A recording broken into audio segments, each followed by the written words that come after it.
Hello and welcome to Build Up to a Good Game. It's West Ham United against Chelsea. Kick off an hour and 5 minutes away, which the lineups are officially 5 minutes away. Now, I believe it's three at the back for West Ham. I think we've got some formation changes, a little tweak, three at the back. And it looks like there could be a start with Manu Lanzini. Eventually, at last, Manu Lanzini is set to start for West Ham. We'll get official confirmation in 5 minutes' time, but that's what I believe. I believe that there's no Aaron Cresswell. Lanzini starts, and we're going to three at the back, and there's another player coming in as well. But like I said, I'll wait till we get the official one. So, how's everyone doing? No Gonzo today. Just me riding solo for the next 35 minutes. Gonzo's actually at the match. He's going up there with his old man and his son. So, hopefully they get a good game, as does everyone else who's heading to the London Stadium. So, yes, coming up in today's show. So, we've got the West Ham lineup, the Chelsea lineup. We'll have a little look and talk about them. Put a little bet together. It's our most interactive show. So, if you're watching live, get your comments in to the live chat. We'll have a little look and see what you're saying, get them up on the screen, and have a little discussion between ourselves. Then Charlie will be taking over for me for the watch along. Anyway, Ian's backing up Michael Antonio. Ian is saying that Moyes is correct. All strikers have bad patches. Antonio will come good again, hopefully, today. And then we've got Clayton saying that we don't have another left back. That leaves Johnson playing out of position or Masuaku. We're not playing a left back today, I believe. We'll wait and see. We shall wait and see, though. But yes, big game for West Ham. I'm more intrigued by Chelsea's lineup to some extent. I think I was half expecting Cresswell to be back, half expecting him not to be. So the fact that he's not back, if it's true, doesn't necessarily surprise me.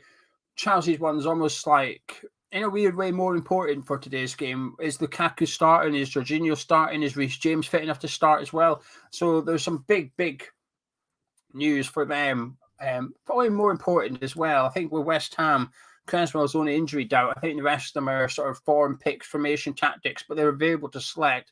Whereas I think with Tuchel, he's got players that perhaps aren't 100% fit and ready to start. So I think it's a bit more out of control over at Chelsea than at West Ham. So we'll wait and see anyway. Inner Circle said the issue is not Antonio in attack, it is Benrahma in particular.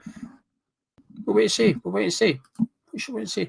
I think Itwa is going to be a bit disappointed with that formation. He would like to see 4-2-3-1. Don't think you're getting that today, I'm afraid. We'll wait and see. Lewis says that he's starting to worry that the wheels are coming off. We need a big performance. I sort of agree with that to some extent. I think a lot of people are starting to worry that the feel-good factor is no longer feeling as good. But a good performance today, hopefully we can get something from it. Move on to Burnley next week. I think if we can get 4 points out of today and next week against Burnley, we can get 4 points. I think that would be a good haul for West Ham. It'll keep us on track for where we want to be in May. No lineups are not announced yet. We've got another 2 minutes. Clayton, does Moyes not see how Watford caused Chelsea problems with the back four? Why would we play back three? That's my frustration. And that's my frustration if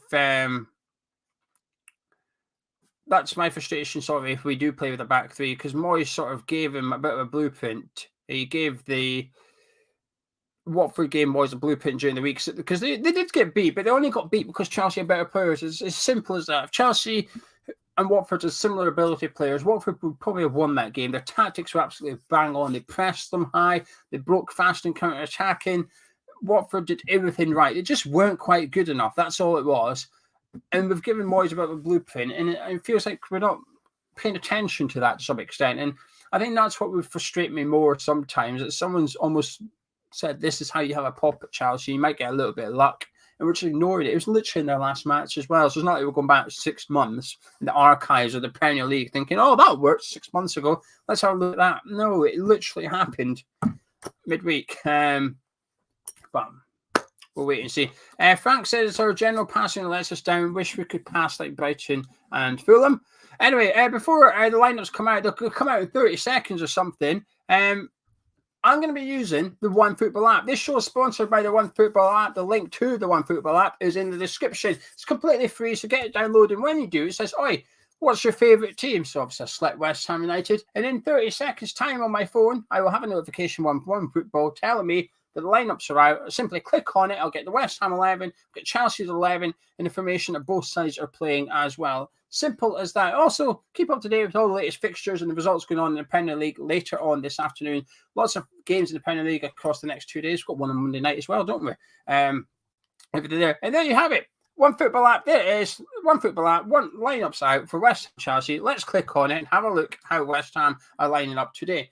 So it's a back three as expected. We've got Fabianski in goal with a back three of Diop, Dawson, and Zuma. That's the back three. Diop, Dawson, and Zuma. So Issa Diop comes in for West Ham this afternoon.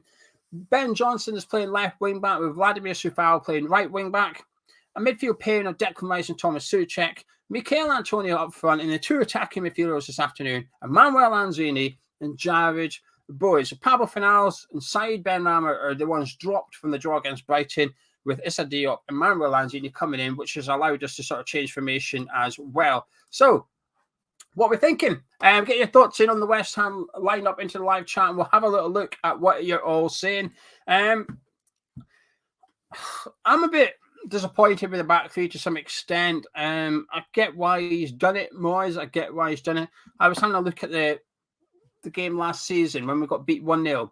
We got beat 1-0 by Chelsea at the London Stadium. That was the game that Balbuena got sent off incorrectly for kicking the ball, essentially. He got sent off. And I was having a look at that, and we played three at the back in that game. We did play three at the back, and if I recall correctly, I thought it was quite close. I thought we did all right. I remember Stamford Bridge, we got thumped by Chelsea at Stamford Bridge. It finished 3-0, and that was the game when Mark Noble running around. I kind of get why he's done it. It's good to see Lanzini playing. One thing I will say, front three of Lanzini, Bowen, and Antonio, it could be quite direct. If we get the ball and we've got an opportunity to break, them three should be able to get forward. Sufal at right wing back should be good as well. But I don't know. I just feel like it could have been a little bit better. We'll see what you guys are saying in just a second. Well, actually, let's have a look at what you're all saying now. Inner Circle thinks we're going to lose. Ralph's not happy with three at the back. Finn says it's 3-5-2, turning into a 9-1 formation for 80 minutes. The leader's happy that Lanzini's playing, though. He's happy that Lanzini. I think most people are. I think most people, even if you like Lanzini or not, I think most people can sort of agree that he maybe deserves a chance. Mareb says, happy to see Lanzini prefer in the number 10. You'll probably play left wing. I think he's probably playing both, if I'm honest with you. I think when we're going forward, he'll try and be in that sort of number 10 role, come central. But defensively, I'd have expected him to occupy on the left or drop in alongside. I would actually prefer him to see him drop in alongside Rice and Souček, because we know Chelsea play three in the middle of the park, which I'll find out in a minute. And if they do, we need to help out Rice and Souček. We can't just leave them. Hammer from Devon says he finds it terrible. Will says we're playing for the draw. And Todd says we need Johnson needs a big game going forward. Alan, though, we want changes. Moyes has done it. Good. I agree with that to some extent. I do.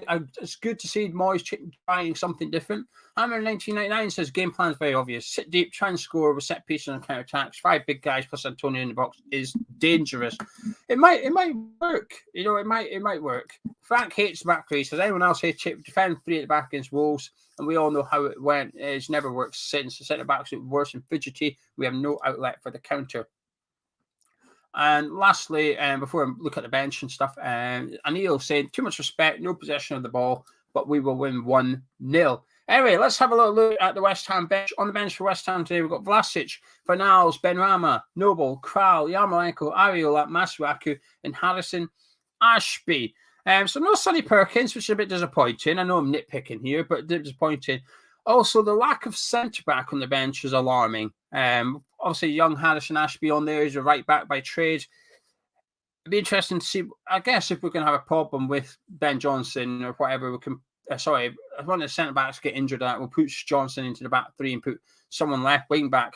But when you've got Elise, who featured for the 23s yesterday, I don't know. I think I'd have preferred to see Elise on the bench rather than someone else there, so they do have cover for the centre-back area. But there you go. That's West Ham bench. Right, the Chelsea lineup. This is the one that was a bit more like, what's he going to do? What is Tuchel going to do? Because they have injury doubts. So Mendy starts in goal as always with a back three of Rudiger, Thiago Silva, and Anders Christensen.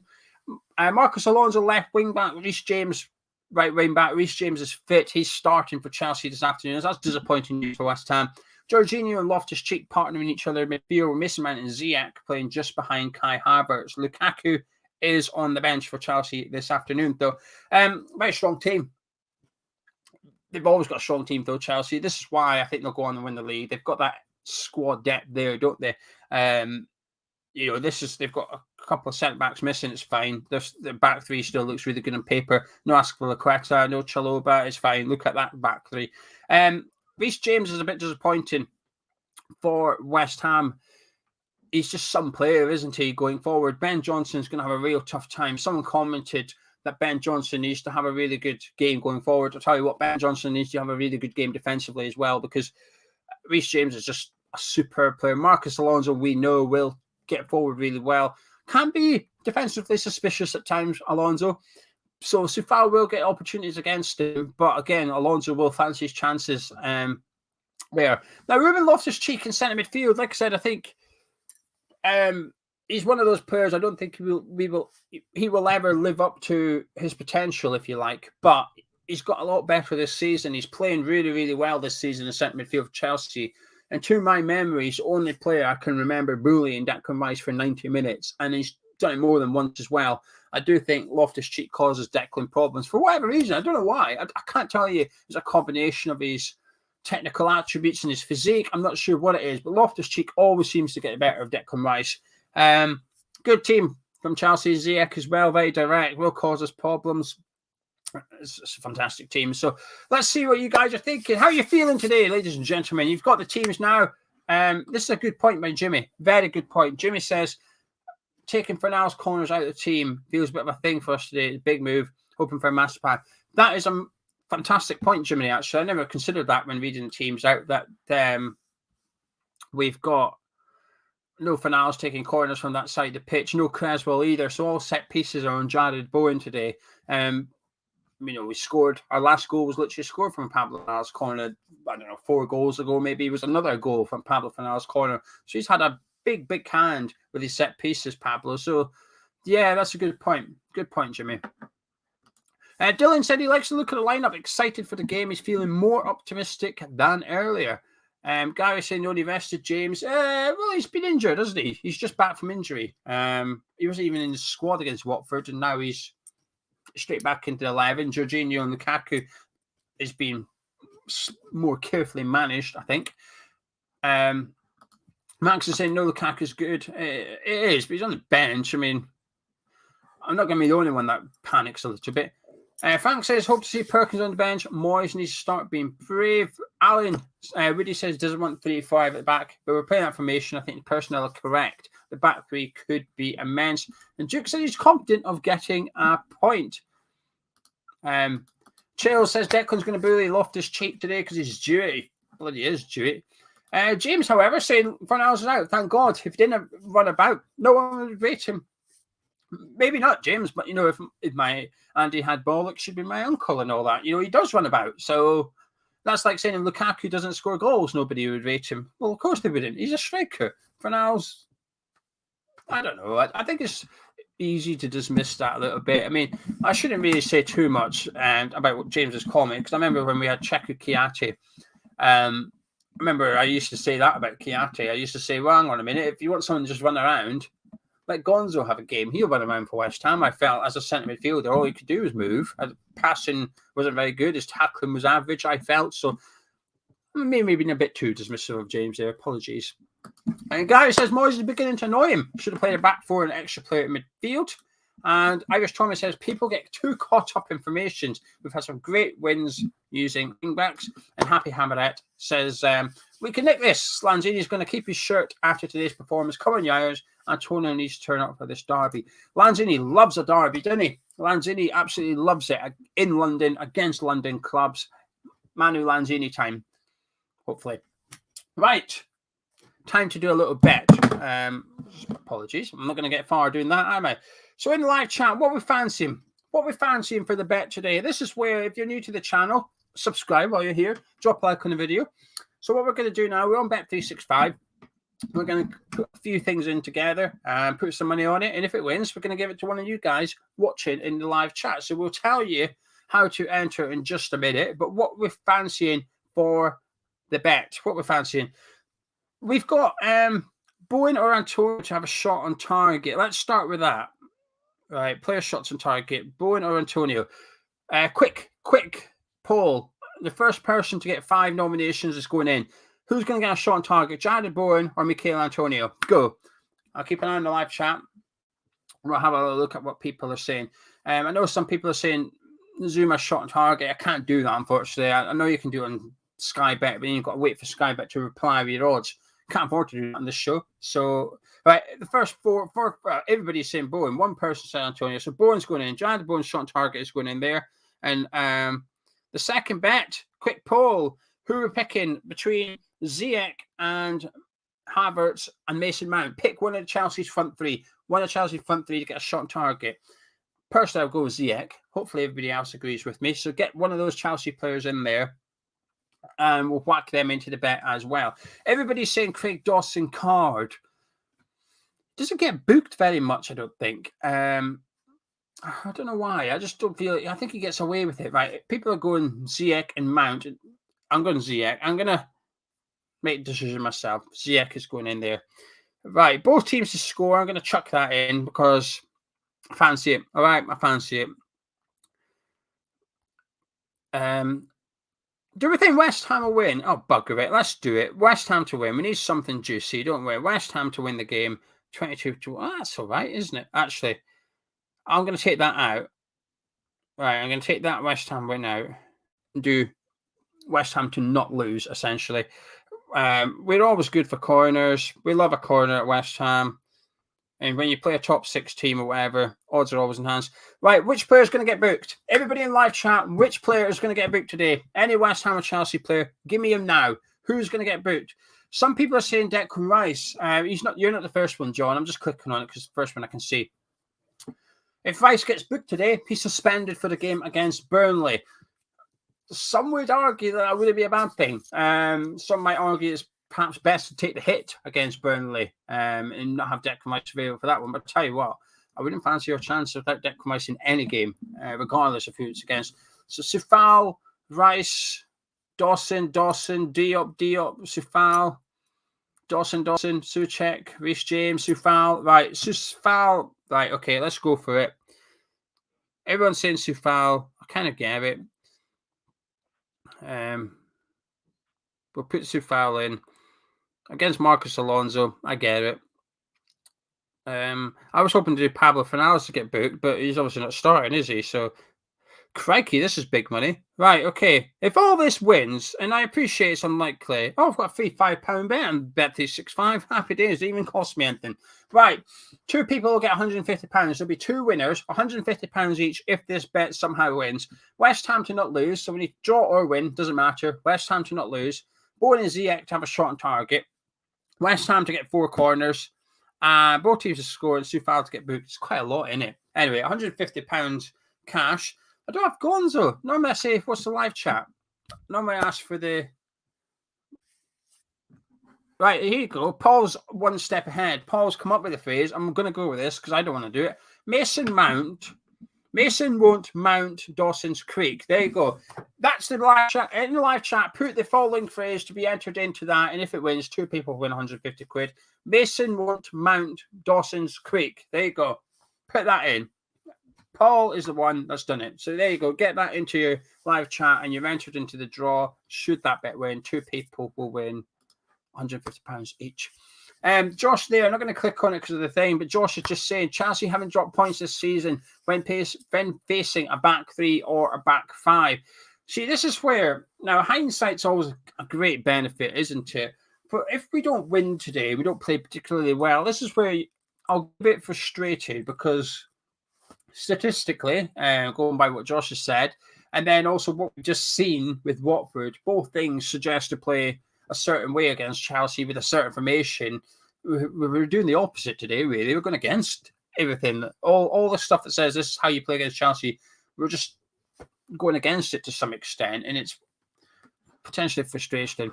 Anyway, my thoughts. Right, in the live chat, get your thoughts in now on the game as well. We'll have a little chit chat for a while. My thoughts are, I'm actually okay with our I'm not that disappointed by the lineup. There's a little bit of me that would have liked to have seen a back 4. But I think Moyes had a bit of an issue with the attacking side of the team.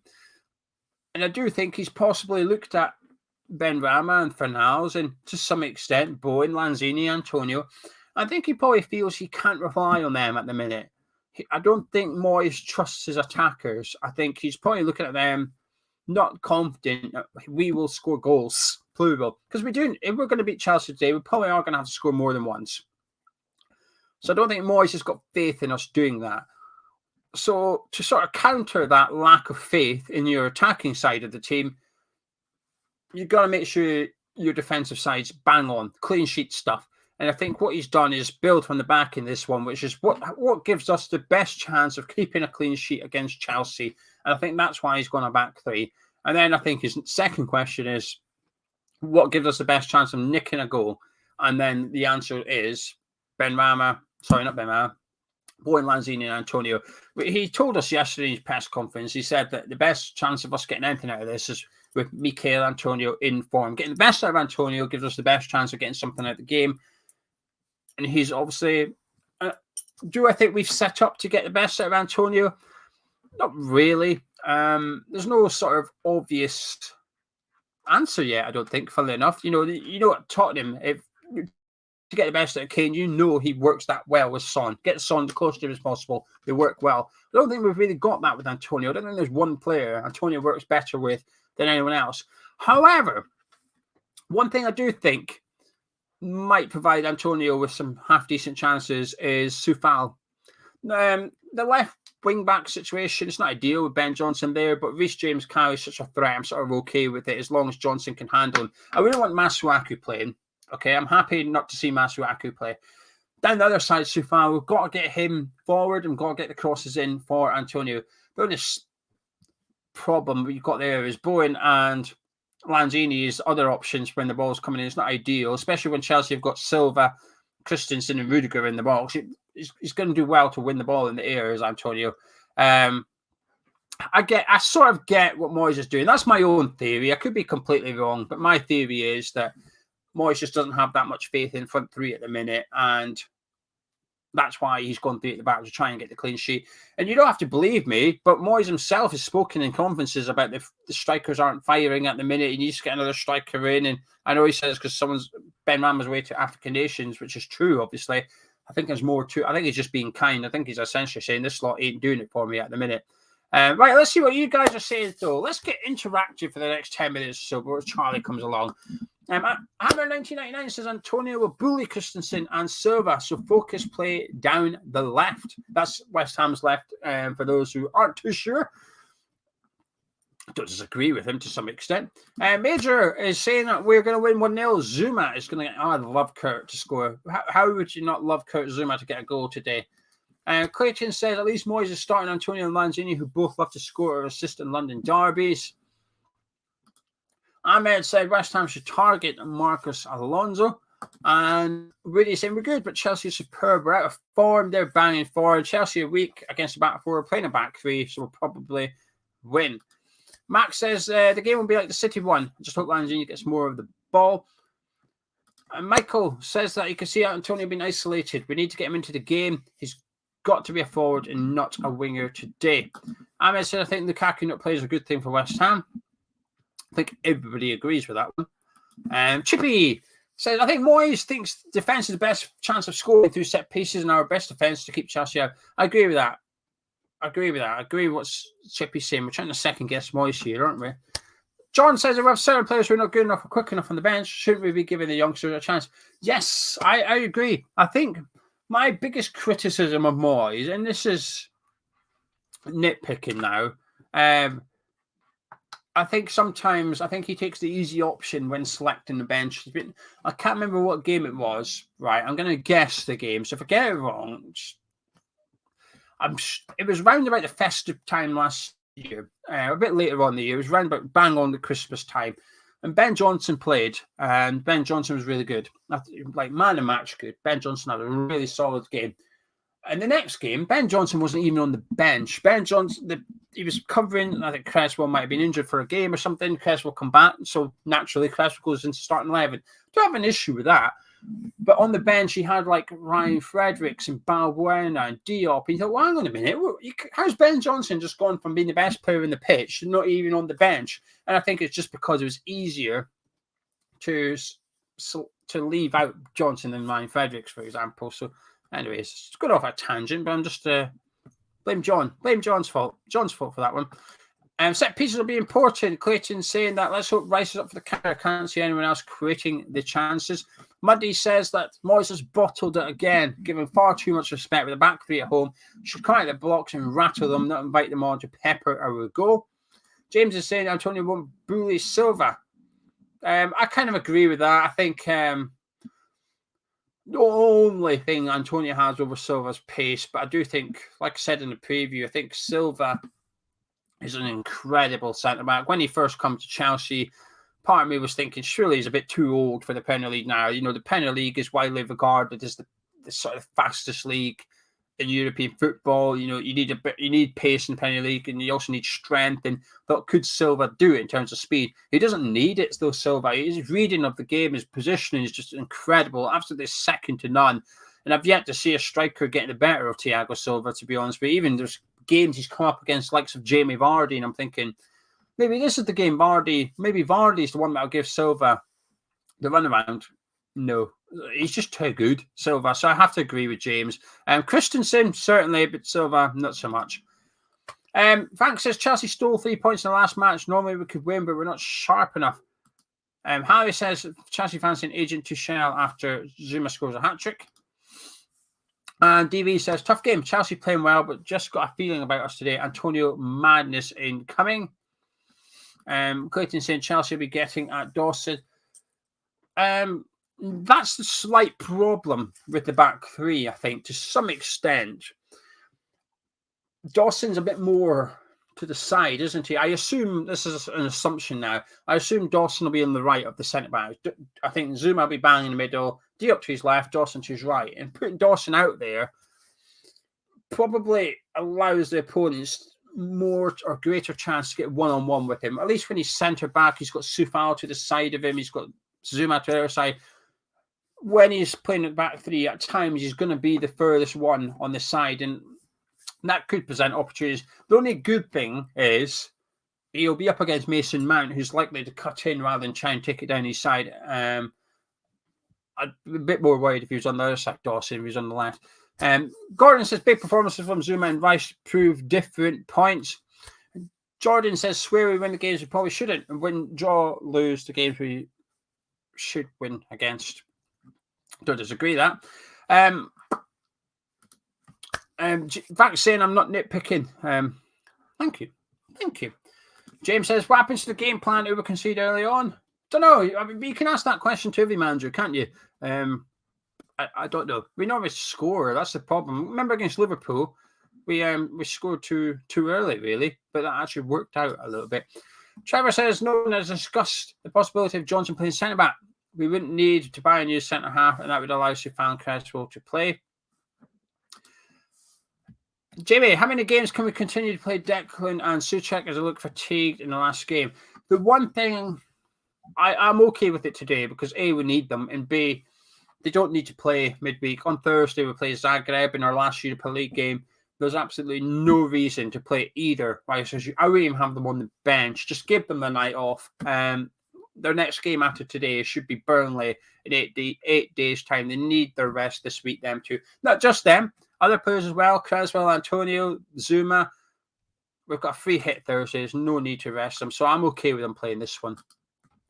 Paul says we can show a bit of ambition and sign Alvarez from River Plate. Only 21, banging in goals. Would be some signing. Never heard of him. Right, this geezer, you're starting to do my head in. Off you go. Goodbye. You tell him, Scott. You tell him. I've got rid of him. He's away now. Jason says, we're top four. Moyes is one getting paid. I think he should be slightly more adventurous, but what do I know? That's why I always say, whenever I give an opinion, I like their disclaimer in there and just say that's why I'm just a random Scotsman on a webcam and he's the Scotsman in the dugout. Frank says back three is essentially back one. That's why Dawson got red carded against Newcastle. Chris says he's fuming. Right, let's have a read of this. He got to Margate train station at 9:50. There's no trains out of Margate all weekend. 40-minute wait for the bus to drive to Canterbury West, and I had to go on the bus, not car. does not sound like you're having a good day, to be honest with you, Chris. DB says big lies for Declan Rice before Farage coming last year, so Loftus-Cheek is one of the only players who seems to get the better of him. Yes, amen. No, I am not, Oliver. I'm not going to the Zagreb game. It's different. It's harder for me to get to the home games and the away games at the minute. So my next game is Burnley. I've got them here. Look, Burnley. That's my next. Hide the barcode. I don't want anyone to use pinching my ticket. Don't want anyone to use screenshotting that clip, printing it off and buzzing yourself in. So I've got my Burnley tickets. That's my next game.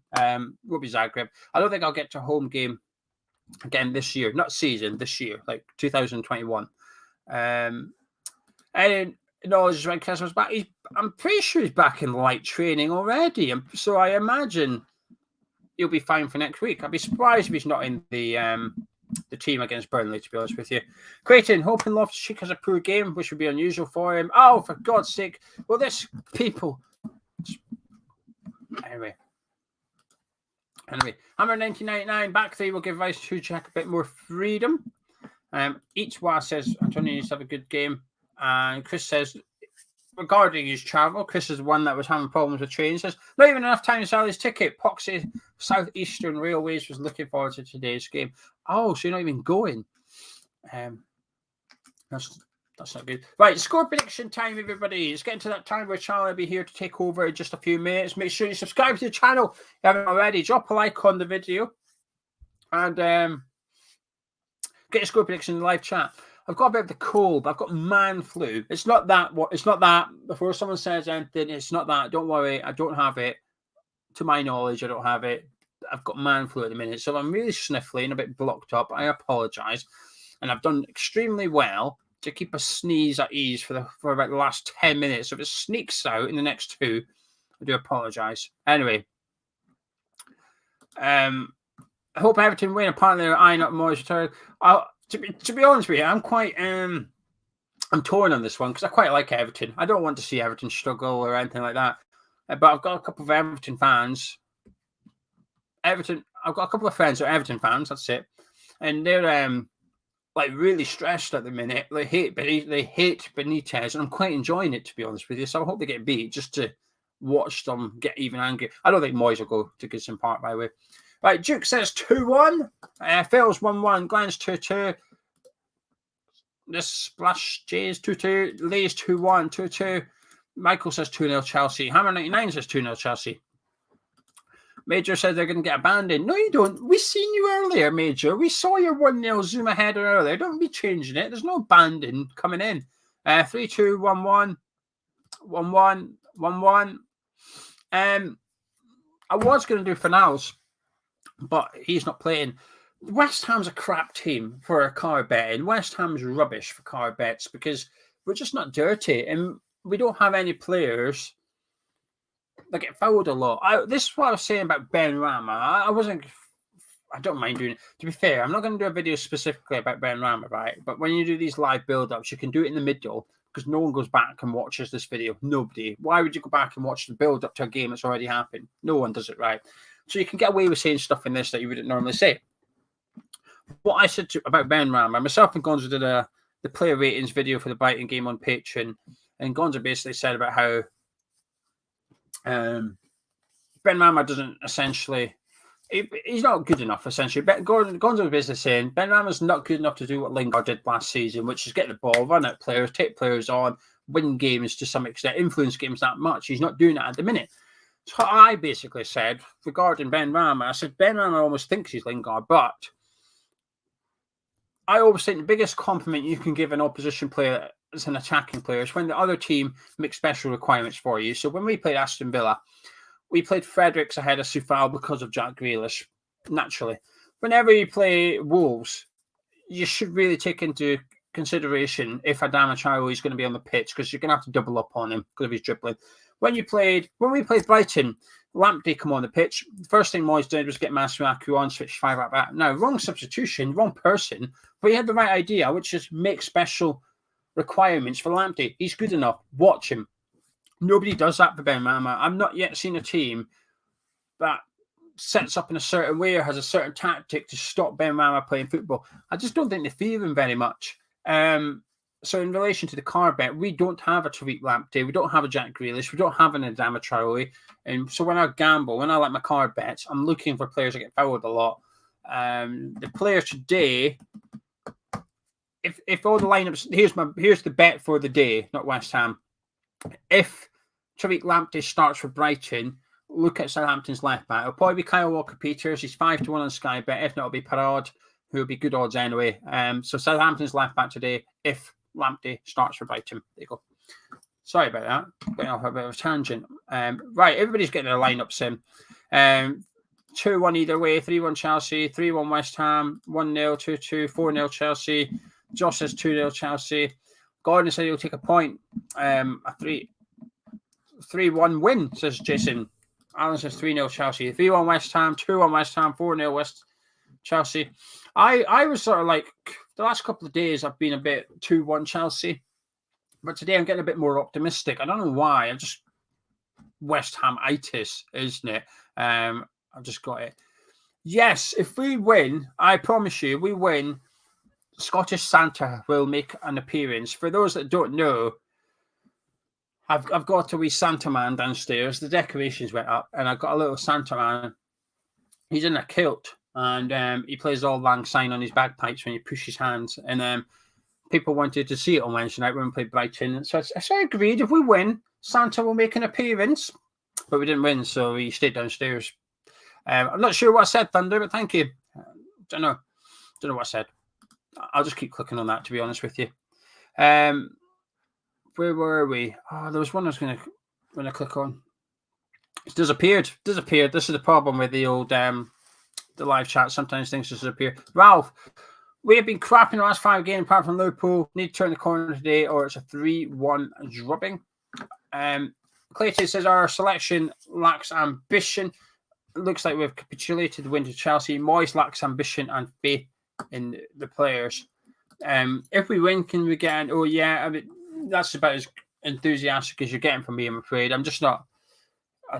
I'm not very well. I can't. It sort of hinders your enthusiasm, doesn't it? Right. Let me see where Mr. Charlie Walsh is. Oh, he's there. He's hiding. Let's get him in. Come on, Charlie. Hello. How are you doing? I'm all right. I apologize for being ever so slightly late. I saw someone mention Baby Bells, and I went and grabbed the Baby Bells because I know the people. Where's your tree gone?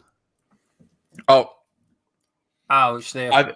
I've had to move. I've moved the camera ever so slightly, and it means because otherwise it's blowing out massively. Like I look like I'm in heaven. So unfortunately, right now I'm in front of. So every so often when we need a festive boost in the match, we don't need one of them. I hit one of them. Do you know what I mean? Just a quick. Do you know what I mean? Was that an A on the tree? Go move to the side. Give me a festive boost. No, it looks like an A. It's a triangle. It's a glittery triangle thing. But I can see. I can see where the confusion may lie. Yes. Anyway, how are you feeling for today before it disappears? In general, dead. Well, as you're taking over, right? I'm going to be honest. The live chat's not feeling too optimistic. There's some optimistic people, but it's the most defeatist I've seen the live chat prior to a game for quite a while, actually. I think realistically, we've obviously had some rough games in a row, some rough results, some rough performances in a row, and everyone wanted. I think there was a general change, a general feeling of like we want some change, and Moyes' change was like, right, 5 at the back, we're locking it down, and it's like I understand where that comes from. I think what I remember Irish Tommy said in the chat a bit ago, right? The idea of like we've had some good results with this kind of formation. Maybe we need to like change it, and I think the results is what we're basing this on, because I don't know how many times there were a lot of times where the result would paper over a performance where you were just like, that was a long old game. But as long as we get as long as we get the thing at the end, then it doesn't matter. So we'll see. We've given ourselves at least some kind of guarantee, I guess, but or at least not guarantees. Sorry, we've given ourselves some kind of hope of like this is changing. We need changes. Blah blah blah blah blah. It's not the ones I would have made, but you know, it is what it is. It is what it is. That Chelsea team isn't as strong as it could be. Let's put it that way. Yeah, but it's still strong. Oh, of course, it's still strong. But so, I'm clutching at straws here. I'm clutching. Give me the Yeah, it's straws. fine. Don't Give me worry the about it. We straws. all are. I must admit, my two disappointments from the lineups there are actually both Chelsea related. Reece James starting and Ziyech starting. Yes. I think both are fantastic players and pose a massive threat as well. I think, I was hoping Reece James was not fit enough to start, but I was also hoping Ziyech just wouldn't start. He'd play someone else in there. I just think he's a wonderful talent, to be honest with you. And I just think I wouldn't be surprised if he scores the first goal of the game. He'll hit it from 25 yards. And this is the one thing when we play a back three, relatively, like against Liverpool, we basically sat in, protected our lead, and basically what you're going to do. And they kept passing around and crossing it. So Chelsea just give it to Reece James or Ziyech and they'll hit it from 25 yards out. They'll say, yeah, you sit in your 18-yarder if you want, but we're going to have a shot. We're going to pop it from outside the box. And I think they do that more often than what Manchester City and Liverpool do. They're willing to hit it from distance and they're more likely to score from outside the box than those two teams. In my opinion, stats might prove me wrong, but I would counter that argument with, yes, but Ziyech doesn't play every single game. He doesn't play often enough. And he's probably the most likely player to score from outside the area on the pitch today. So that was my two biggest disappointments, actually. Usually it's something West Ham related, but today it was a bit more like, he's starting as well. Not ideal. Jimmy made a good point, which I'll leave you with because you probably wouldn't have seen it earlier. It's Fanals is in the team, so we're going to miss him from set pieces, and I thought it was his corners. I thought it was a very good point, actually. And obviously, we've got Noara Creswell, which means we've only got Jared Bowen to take set pieces today. So while that's our biggest threat and most likeliest way of scoring, probably, arguably, I think some might say that's our third best set piece taker that we've got today, and the two better ones are one's injured and the one's not fit. But anyway, Charlie, I'm going to disappear, but I shall see you at halftime. Cool. I shall see you then. Thank you, Gia, and thank you, Stuart Morris Accountants. You're accounting professionals. You need numbers. You need numbers sorted, right? They'll do it. They'll just do it. They'll just get it done. Because numbers, right? They suck. And you don't want to be the person dealing with them. So why not get Stuart Morris to do it for you, right? Personal, business, whatever you need. It's a beautiful old thing. Check them out. Get those numbers. Get them done. So thank you very much, Stuart Morris Accountants. And thank you very much, everyone, for joining. As you can see, this is what I mean by blown out, looking in heaven. That's why I've had to move it, because that was all of me. So now it's only part of me. Lighting, ladies and gentlemen. That's the way it works. How are we all? How are we all feeling? Let's start as we always do. On a scale of 1 to 10, 1 being the least confident possible, 10 being the most confident possible, how confident are you of a West Ham result today? I suspect there'll be some fluctuation in this one today. I suspect there'll be some fluctuation. Afternoon, Michael. Hope you're well. Hope you're good. Hope things are all going well over there. I'm incredibly tired. So I said that, realized the sentence finished, and then just sort of was staring into the distance. So that's going to be a thing. That's going to be. Major says 2, 1, 6.66. Phil. 3, 4, 6.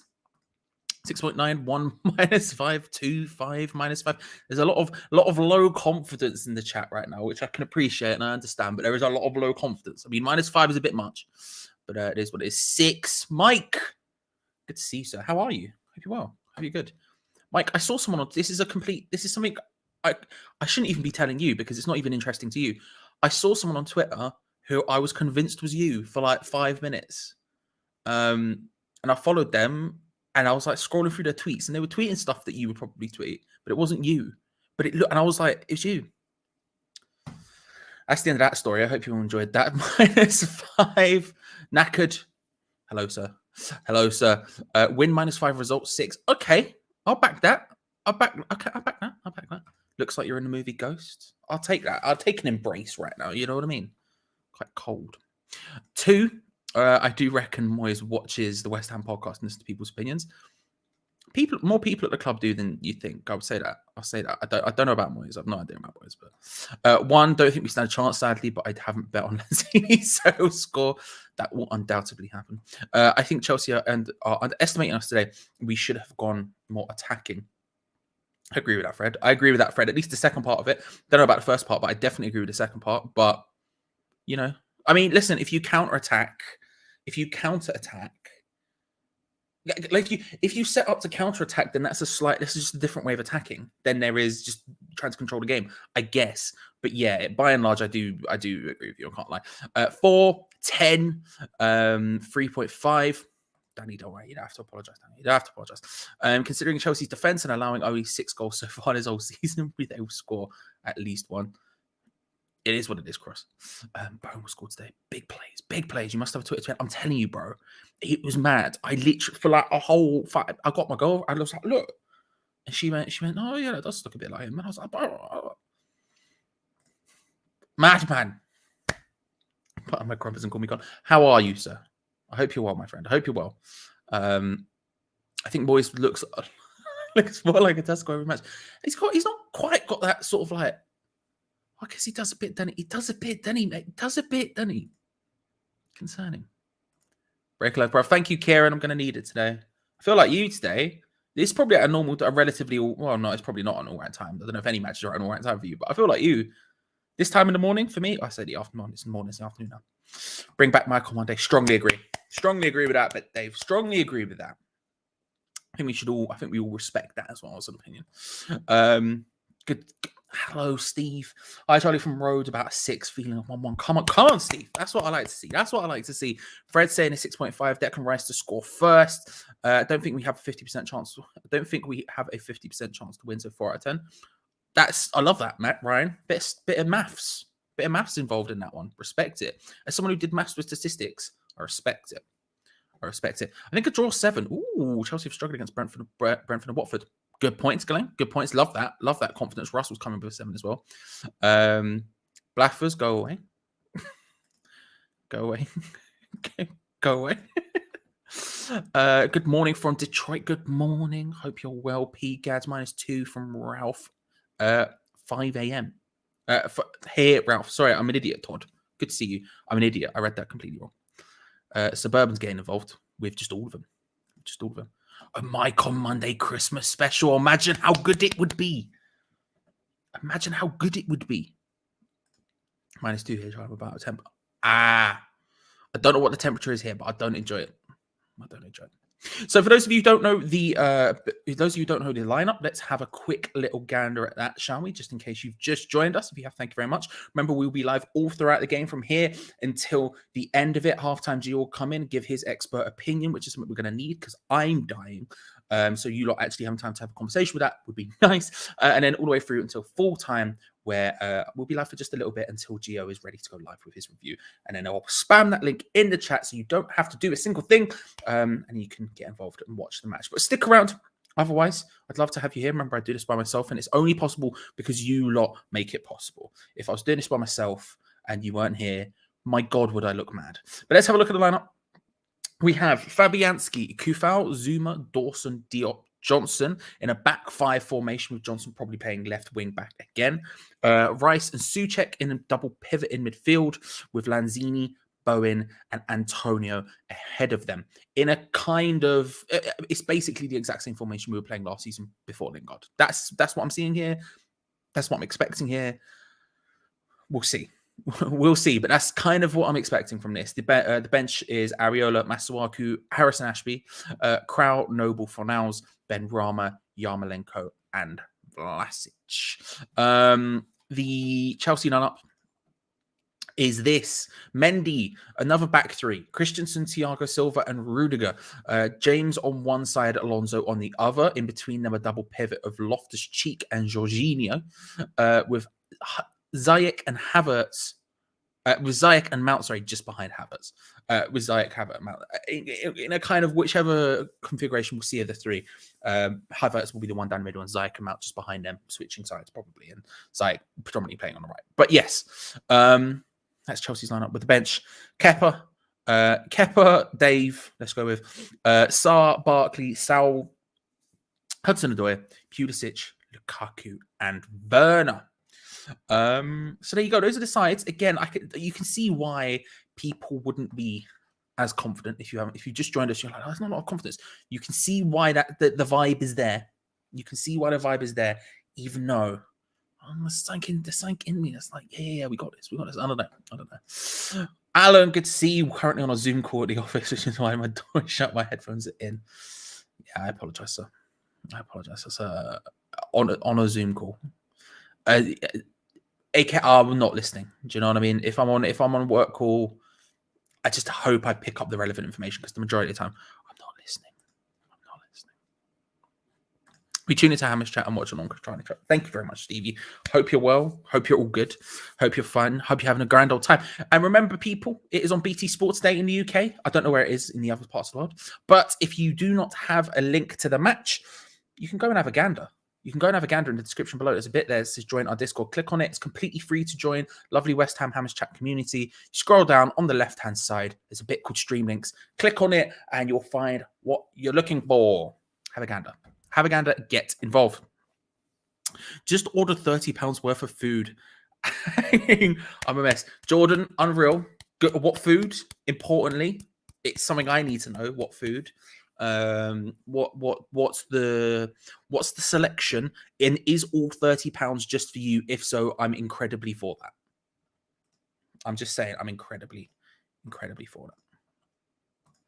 I feel good about that. I feel good about getting a result against that Chelsea lineup. Yeah, as I was just saying to Gio, like, it's not the strongest Chelsea lineup possible, which is kind of what I was trying to say to him. And then Gio went, it's not bad. And I'm like, I know it's not bad. And I'm sort of grasping at straws, but it's not the strongest Chelsea lineup you could possibly ever see. You know, the idea of having like Loftus-Cheek in there. There's a couple other bits and pieces. Alonso as opposed to, say, Chilwell. Lukaku not starting to some extent. It's not the strongest lineup you're ever going to see from Chelsea. And that's given me some hope. Not a lot, but some. Because I think if you were to ask me about the 1 to 10 scale, I'd be at a 5 right now. Not like no hope whatsoever, struggling, but certainly nowhere near confident. Which is a problem. Good morning, mate. 4 a.m. over here. Mulder, my friend. Doing bits. Good to see you. Good morning. Have you gone to bed, or are you going to go to bed after this? Important questions. Try to give us a special shout out to poor little Arthur. I saw the news over here and was heartbroken. Yeah, it sucks. Shout out is probably not a way to word it, but you know what I mean. Yeah, not good. When you look at both teams in the bench, we have no bloody chance. Look at what money can buy. That squad is unbelievable, and my favourites to win the league. I hope they don't. They're also my favourites to win the league as well, Gary. I strongly agree with you there. It's mad, isn't it? It's mad, isn't it? Imagine having that much money that you could just put together a team like that. Imagine having so much money, yeah, that you could have a £70 million goalkeeper on the bench in Kepa. You could have flipping Saul, Pulisic, Lukaku, Werner, all on your bench. What? Like, again, don't get me wrong, like, maybe injuries would mean that they would shift around slightly and doubts or whatever, but like, bro, we have one striker in our squad. They've got 2 on their bench. Do you know what I mean? Spicy burger, extra cheese, fries with cheese and bacon. Oh, barbecue chicken wings. Thought I'd treat myself to quality, not quantity, but bloody £7.80 for the fry. Where did you order from? The Ritz? I don't think they do fries, but flipping heck. But first of all, excellent order. I should say that. I should lead with that. Brilliant order. You've done bits there. But yeah, £7.80 for the fries. Flipping heck. Also, I like the way I read extra cheese as if it was like its own, if it was its own, like they just gave you a block of cheese as well. Which I'd rate. Speaking of cheese, we do have the baby bell. Remember that if we get the required votes, we'll get the baby bell. We will bell. I think we're going to need it today. Although I'm concerned after the last game's bell. Last game's bell went poorly, so I don't know. There's a bit of concern for me now. We are 11 minutes away from kickoff. At this point, let's play some sub bingo, shall we? Sub bingo, of course, is the game where we predict David Moyes' first substitution. The time it will happen. Today is a confusing one. I don't know what's going to happen today. I'll put the sub bench underneath. So all you need is the time. The time is the only thing that counts. If you want to put in the sub, you can if you want, but only the time matters. I'm going to say it will be the 69th minute because you stick to your guns, and it will be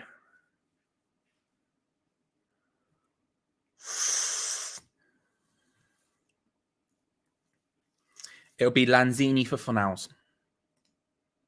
That's my bet.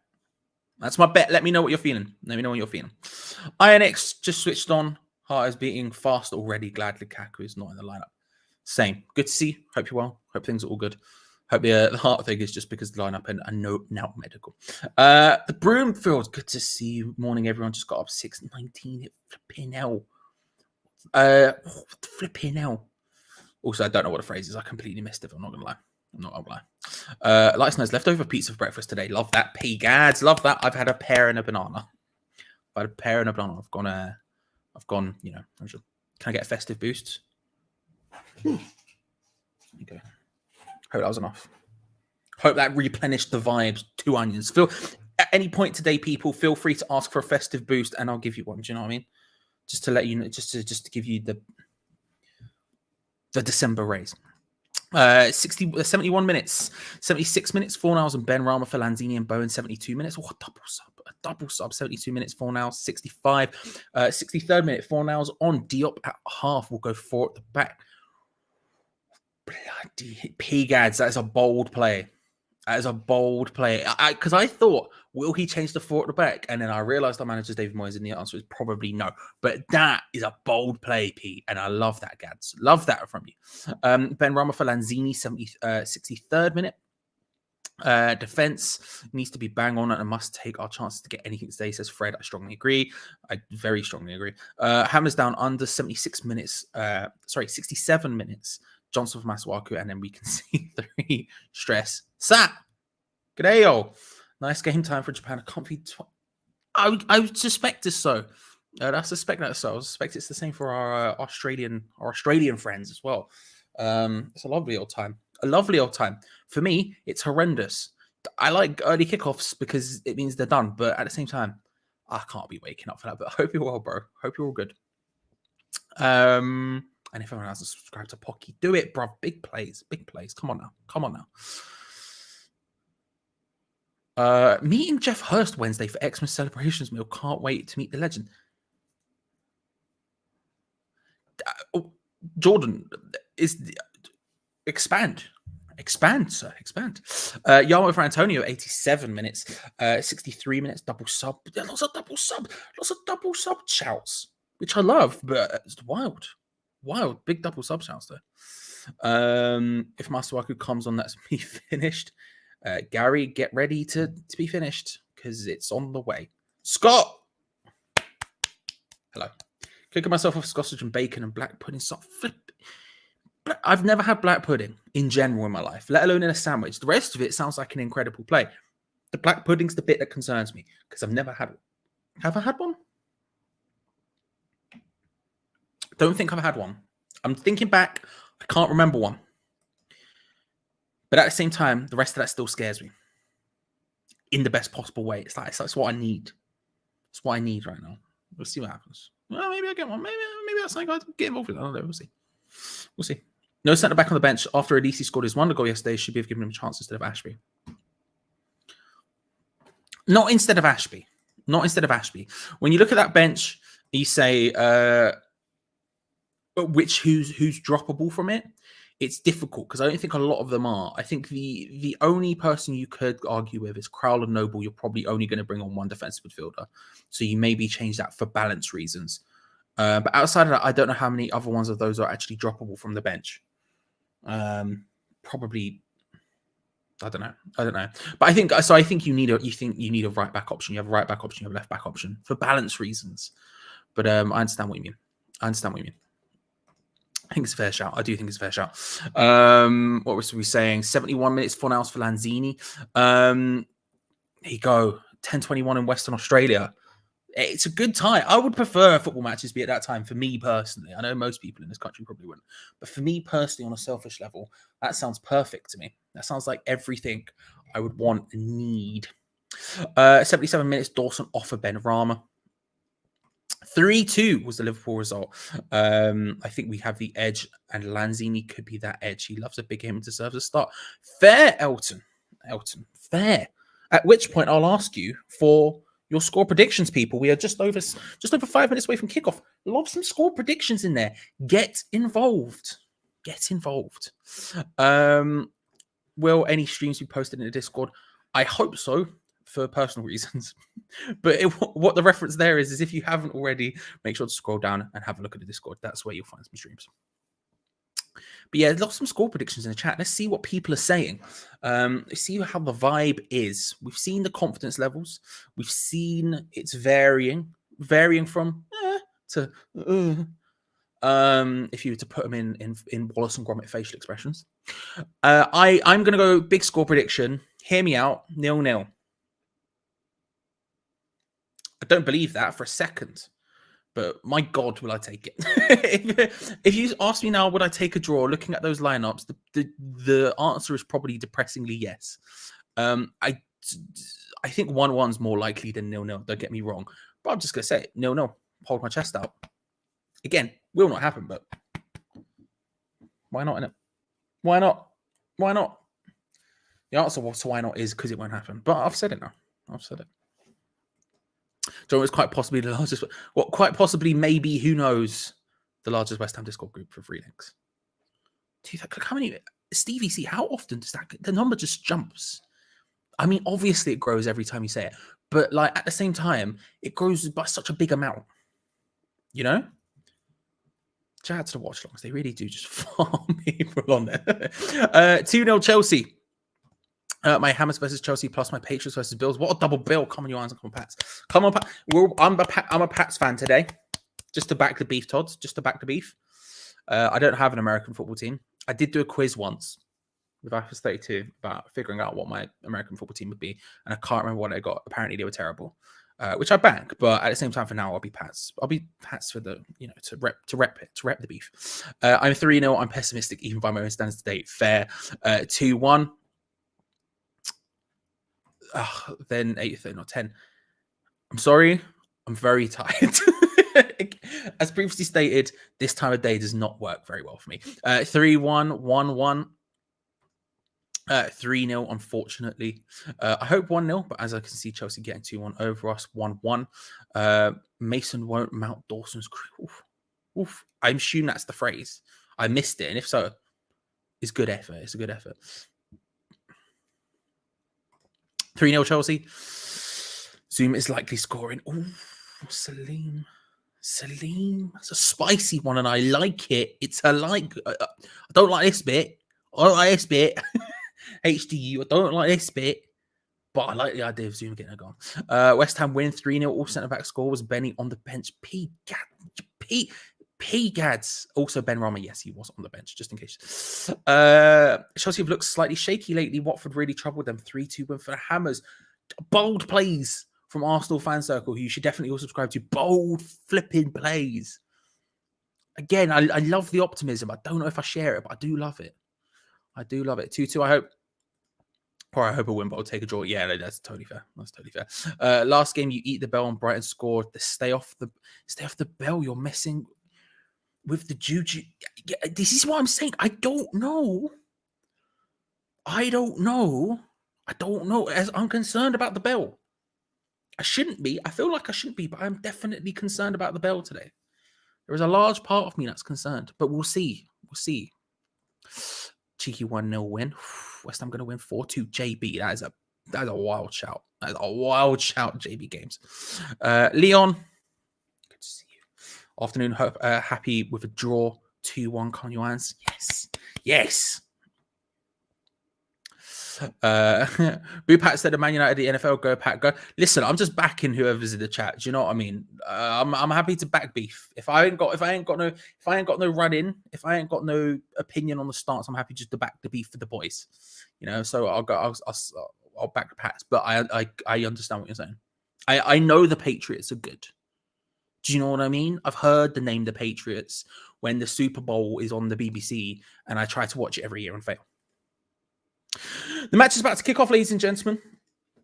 So if you haven't already, If you haven't already, thank you. Subscribe, like the video, all that good stuff. Remember, we will live the entire game through till halftime, where Gio will rock up. We'll have a nice conversation. You'll be able to talk to someone who actually understands what they're talking about for 5 seconds. And then the second half, again, all the way through until full time, when Gio is ready to do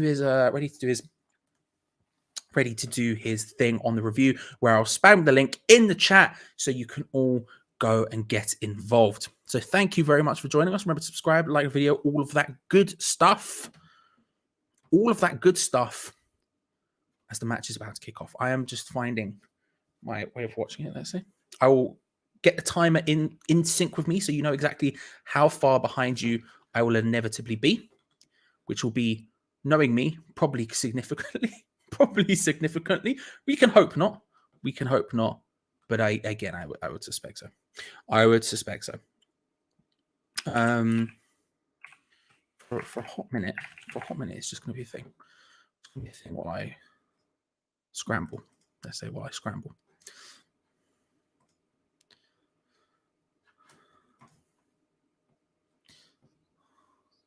There we go. Right, we're fine. He said, I need to my Spotify. Let's just try and there we go. So here we go. Big plays, ladies and gentlemen. The players take the knee. We are live at the London Stadium. It's West Ham United versus Chelsea. Chelsea to get us under the way. And we're off. Come on, you irons. Let's go. Big plays. Big plays. Let's go. I don't know why all of a sudden confidence has like flown over me. I don't know where from. I don't know why. It has. Hammers 94. It's on the left-hand side. There's a bit called Stream Links. There'll be a link in there. They usually happen just after kickoff as well. We usually get some extra links. So go have a gander over there. See what you can see. If not, keep having a look. Again, early kickoff is not super useful for us in that sense, but hopefully we'll get there. Hopefully we'll get there sooner rather than later. Alonso trying early to find Mason Mount, who tries to fire it across, but his boy Decker's getting the block. Season of goodwill to all usually brings a lot of festive goods. Goals. That's what I'm vibing. Did you go to bed late? You must hate these early starts. Lewis, I didn't get to sleep. I went to bed and didn't get to sleep until it was gone 7. It was gone 7, then up at 11 for this. I'm dead. I feel dead. My body hates me. I'm not okay, Lewis. I'm not okay. Early starts are the worst thing in the world for me. Someone who goes to bed very late does not help me.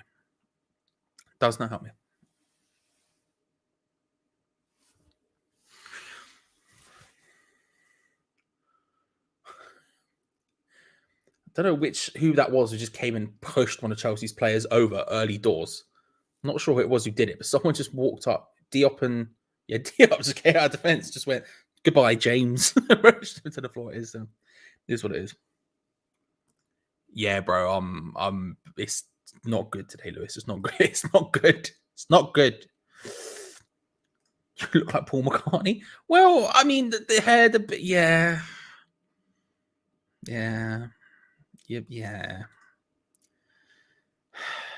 Well, it could be worse, I guess. Chelsea would have called him, headed away by Declan Rice once more. Getting involved early doors. My problem a little bit with this formation, and it's with West Ham in general in an attacking sense, but with this formation, is a lot of our attacking play becomes very stretched. Everything feels like we have to stretch for it. Everything feels like we're making a last ditch sort of reach for it. We're not in a situation where it ever feels entirely comfortable. Do you remember watching the Brighton game and Brighton were just passing it around quite comfortably? It never felt like they were running at full pelt and then having to stretch out to collect the ball. That's kind of what I mean by it's a stretch.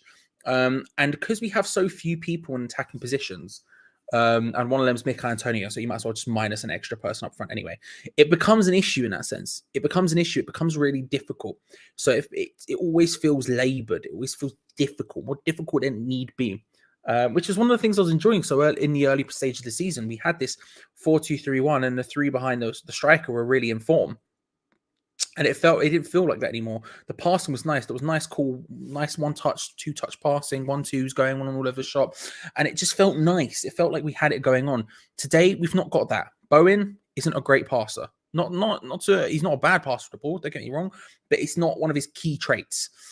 Kurt Zuma having to sprint back towards goal and lay it to Fabianski, who's put under pressure here, forced to just boot it. He's not great at distribution as Fabianski. And Chelsea win the ball back in a very, very high position. Ziyech, good tackle by Kufal. And him and Declan Rice trying to sort something out. Declan Rice does really well, linking up with Thomas Souček there to keep the ball, plays it across to Diop, and West Ham are out of trouble a little bit. They play themselves directly back into trouble. Declan Rice, Ziyech just got the better of him and got a little bit overconfident, ran past him, and West Ham keep the ball. But again, Chelsea pressing early, Chelsea pushing West Ham's players early, reducing all passing options quite considerably in a scary way. As I was saying, so up in the pitch, Antonio's not a great passer. Bowen's not a great passer. Neither are particularly bad, although I don't know. I don't know if I'd say Antonio's worse than Bowen, but Bowen's not particularly great. And then you have Lanzini, who is. But Lanzini's going to have a very tough job today. He's almost going to have to be a 10 behind Antonio and Bowen. He's almost going to have to be someone whose entire job is creating, because those two people can run off and can do good things that way, but they're not going to come deep and create a madness. So he's going to have a lot of work cut out from today, a lot of work. And with a double pivot of Rice and Souček, who naturally sits a lot deeper, there's going to be a huge gap at times between our strikers, our forward line, and our midfield. Specifically, Antonio and Bowen, you'd suspect. So he's going to have to fill in that role and do something in the counter-attack. Anyway, in the counter-attack. I don't know. We'll see how it plays out. West Ham needs a win. Luke, I beg. The £30 I spent on VPN, best money I spent in ages. Fair. So meaning we are not watching the game because I see it's almost starting, says Hyper Ryan. It's played in, blocked by Dawson and into the hands of Fabianski, but it was close from Ziyech. You're not on here. YouTube will come and kill me. I can't. If I could, I would, but I can't, so I shan't. After last time, my faith in the baby bells, I don't feel as confident in the bell as I did. But I don't want to give up on the bell either. You know what I mean? Do we ever practice throw-ins? Nope. We haven't for years. I remember watching us in the championship under Sam Allardyce and thinking, my God, are these throw-ins horrendous. And they've never stopped. They never stopped. We're getting the minutes applause, by the way, for Arthur at this moment in time. My stream has just crashed, so I can't see how long it's been going on. But yeah, we're getting the minutes applause, which is always good to see. Always nice to see.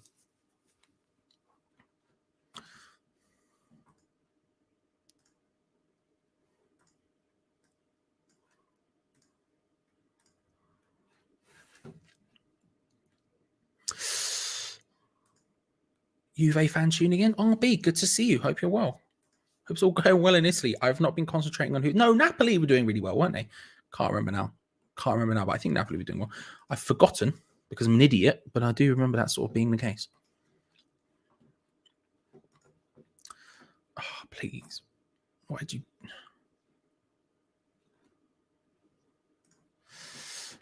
There we go. We're back. Thiago Silva with a poor pass into Bowen. I think there was a chance for West Ham on a counter-attack. There was. Jarrod Bowen jinking his way in and then hits it wide. Close. But yeah, I missed that. Completely missed that. Bell Wisely, my friend. Yeah. There's some concern, Mixale. There's some concern. Do you know what I mean? And I am at the forefront of it. I remember going to the West Ham Stadium for the Juventus 3-2 West Ham friendly. Was that the opening game? I know the opening game. There was actually a European game before that, but there was the opening game for the London Stadium was Juventus. Was it 3-2? I remember Juventus running all over us that day. Because I was there, and I remember two things. I remember thinking, my God, Juventus is so much better than us. And then, my God, Alexandro is good. Was that game? Did it end 3-2? Surely it didn't end 3-2. It must have been worse than that. I don't remember. Why are we changing the formation to 5 at the back, middle of the season? Because we got scared. That's the answer, really. Mikel Antonio crossing it in because obviously Souček has his head on it. Flashes wide. It was a good opportunity. A good opportunity. That's the thing. If we can get balls in, this formation did help Thomas Souček get a lot of goals last season. This was this formation which Thomas Souček shone. And because he just has that space to get forward, he doesn't have so many people ahead of him that it's almost more important for him to get forward. So you see there, he gets into the box. It's flashed across by Mikel Antonio. He does really well to find a space, attacking it. Chelsea didn't know who to pick up, didn't know what to do.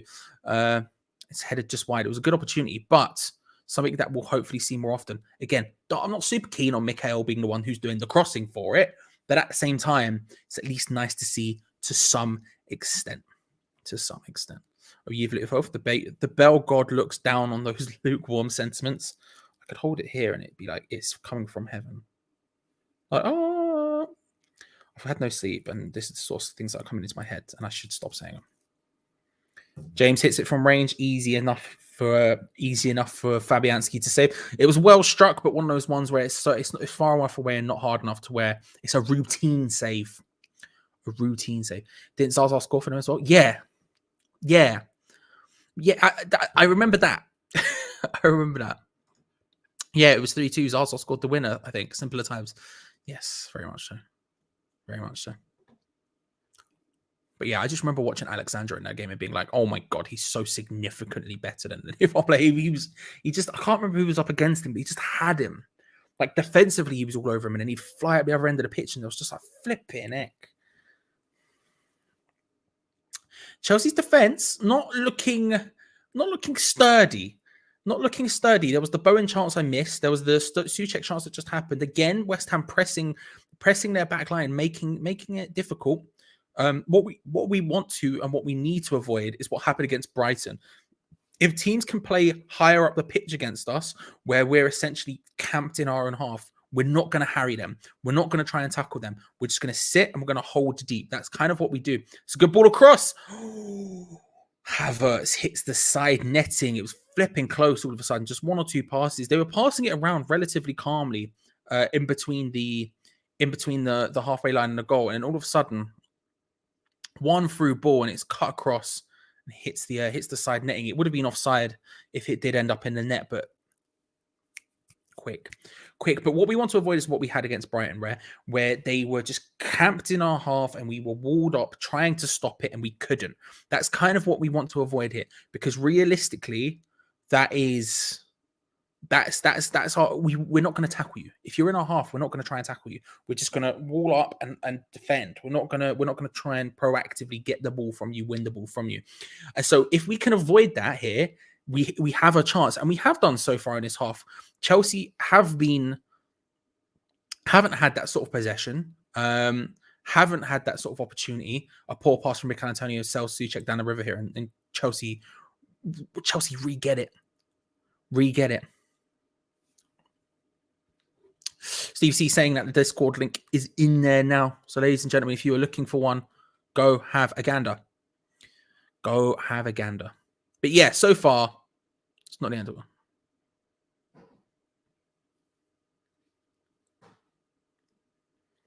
But they've not camped in our half like that Brian did, which is good. Early signs, positive for West Ham to some extent. Don't get me wrong. It's not like Chelsea haven't had opportunities, because they have, but certainly some positives to say. Stevie. Sorry, I don't know why I said Stevie as I did that. Peach. So I got excited because I saw Stevie's name. How are you? How are you, sir? I hope you're well. If you haven't subscribed to West Ham Utd, hardest working man in YouTube, I am a Peach. Man's just out here doing bits. Just constantly. Just constant. Mohammed, what I'm going to say is, okay, chill. Chill. But, you know, people have their priorities, it's fine, but just chill. I mean, just, yeah.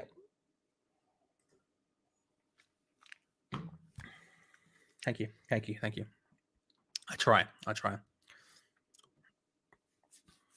Again, they're finding nice runs. They're finding nice runs in behind, and they're being found, but they're always slightly too deep. And that's kind of the idea. The formation for West Ham is working today. This is the tactic David Moyes wants to employ most of the time. You know, we want to be so deep that if we force them to make a run around the back, they don't have space to do anything with it. That's kind of the idea. That's kind of the idea, and it's kind of working. Again, it's not comfortable. It's not comfortable, but it's kind of working. It's kind of working. We're playing very deep. But again, if we can force Chelsea back into their own half, that's when we come alive. But this is dangerous. See it? Shout out to Mount. Oh, does really well there, Mount. Tries to ping it across. Kufal blocks it, hooks it away to the path for Jarrod Bowen. He's looking desperately for a layoff. And he's just bullied. Absolutely bullied by Rudiger.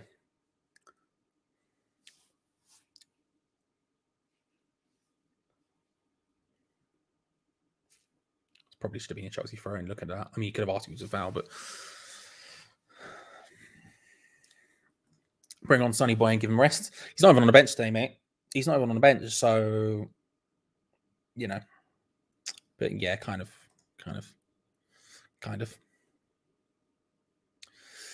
I can confidently say that we are the most organised and best drilled team in the league in terms of defensive shape. I tell you, it is one thing I do like. I'm not super into defensive football. I always prefer to be attacking. I always prefer to take it to teams rather than to sort of play off them. I like being proactive instead of reactive, right? That's a preference thing. I don't think it's the better way to play football or anything. That's just a preference thing. And I understand it in some games that it's the worst thing to do or whatever. Similarly, playing defensive sometimes the worst thing to do. But there is a joy. There is an inherent joy I get from like a tactic standpoint, I guess, because I do like my football tactics. I do like my stats, all that sort of nonsense. I do like looking at formations and everything else. There is an inherent joy I get that when we are sitting deep and defending, you can just see the shape and you just go, we got this, you know? WHUCHE trying to get something forward there, working with Bowen, so foul. Back to Bowen, out on this right-hand side, just by the corner flag, trying to find any sort of space to get across in. We can't, so we work our way back, all the way back. Declan Rice is now in our own half. We were by the corner flag 5 seconds ago. Now we're in our own half, but still. Antonio just being Mikel Antonio.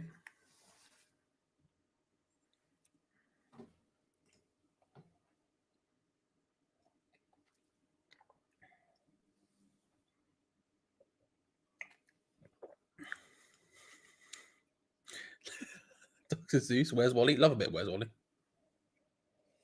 You know, I feel like some people get overreact. You could just say, look, calm, it's fine, you know?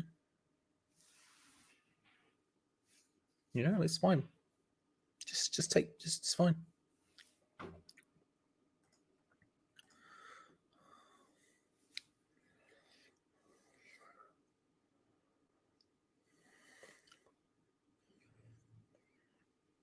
West Ham trying to find a way forward. Can't find a way out of that, out of our own half most of the time. Bowen's dropping very deep. If anything, Lanzini's the one who's closer to Mikel Antonio, which I guess I expected. I mean, Bowen out of those two, out of Lanzini and Bowen's the better defender. He's got the higher work rate in that sense. So it doesn't surprise me necessarily that he's the one who's dropping deeper, but he is dropping very deep. And again, we are relying a lot on Mikel Antonio, a guy who's out of form, very injury prone. I don't know. It's not something I'm mad confident about. It's something we're sort of dealing with, struggling with here. And Lanzini is just not getting involved. But we'll see. We'll see. Declan Rice does well there. Tries to find Lanzini. He's being bullied by two Chelsea players, but wins a free kick.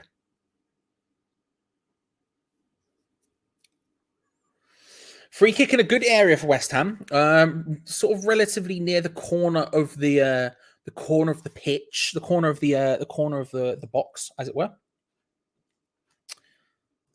Let me do this quickly. Sort of in this area, sort of in that area. There you go. Just useful to have, isn't it? Just useful to have. sort of crossing position, almost like a corner, but deeper. Dawson is forward, Souček's forward, Zuma's forward. Declan Rice is obviously in there, as is Mikel Antonio. Diop's about. All of the big boys are here. Also, Mikel Antonio, also Manuel Lanzini getting ready to do a little run at the box as if he's going to score a header. This is when he scores a header and proves me wrong, but we'll see. Declan Rice standing over it, as is Jared Bowen. Why is Declan Rice taking free kicks? I'll never know, but we'll see. He takes it, he whips it in. Chelsea defend it. It's corner for West Ham. Corner for West Ham. Yeah, I don't know why Declan Rice takes free kicks. It's just pointless, but there we go. That's my opinion. The change in Rice this year is unreal. He looks so mature. Seems to have the biggest presence on the pitch. No, I don't necessarily disagree with that. Acid's asking for who's on the bench. There you go, my friend. Ariola, Masuaku, Ashby, Kral, Noble, Fornals, Ben Rama, Yarmolenko, and Vlasic. There you go. Whipped in, header. Ooh, close. Dawson again. Saved by Mendy. The shot by Dawson in the end was a bit of a whiff, but an initial header was a bit dangerous. It was whipped in again. We're looking at that near post. We love hitting them at the first person. That's our stance. We put them right at that first man. We tried to hit it into the near post and get some sort of flick on. We saw it work with Souček in the last game. It was beautiful, but ultimately, I don't know how effective it is. Especially when you have so many big guys. I would prefer us to just put it in there and just whip it into the sort of just in between the 6-yard box and the penalty spot kind of thing. Just get people attacking it. I don't know why we're trying to be a bit too cute with it, but we do that. I don't know. It is what it is. But a second shot from Dawson anyway was a whiff straight into the hand. So it matters not. Bowen working well there. Let's get involved. Mikel Antonio, of course, picks up the ball on the touch on the left-hand touchline. Then tries to put in a ball cross with his weak foot to no one because obviously again he's putting in a cross and it goes straight into the hands of Mendy. It wasn't even a good cross to begin with. Just stay central, please. Ashby, yes, I would like to see him come on potentially, but the thing is, we've already got 2 right backs on the pitch, so I doubt we'll see it. But I'd like it. I'd like to see it. We need a set piece clinic today. Big plays. I strongly agree. Lanzini is more likely to score from 30-yard bender from outside the box while running backwards than he is a front G-foot. You're not wrong. The big guy's whipping it in, bro. It's a problem. It's a problem when your target man lump is out on the wings doing big boy techers to try and whip in some big boy crosses. It's stupid. What can you do? Do you think both teams will score? Most likely, Envy. Most likely. I said 0-0 as a prediction, but I don't know what I was thinking. That was so completely wrong. I think it's likely both teams will score. I think it's certain that Chelsea will score. I think it's likely West Ham will, if that makes sense. Would I put money on it? No, but I don't put money on anything. So take that for what it's worth. This is looking a lot better than last week. To some extent, Dylan. Yeah, I would agree with that to some extent. Whipped in, headed away by Craig Dawson at the front post. Ziyech back on the ball, trying to figure his way into the box. Jorginho. Chelsea are now just passing it around. West Ham are in shape in their formation. Declan Rice harries Jorginho. There was 100% a handball in there. Jorginho went down expecting the free kick and did that thing where he grabbed the ball, and 1,000%. And now he's got a yellow card for dissent. The Chelsea captain is popping off something fierce at the referee. He goes down under the challenge of Declan Rice. A little bit easy, but he definitely handballs it. And Lanzini and Declan Rice both standing over him saying, how are we meant to play? He's sitting on the ball. He's 100% touched it with his hands. He's jumping around like a fish on the floor, trying to stop it. Then he just ridiculous play, but he's received a yellow card for complaining about it. Antonio turns, hits it from the coming back from the replay with a chance, not happening.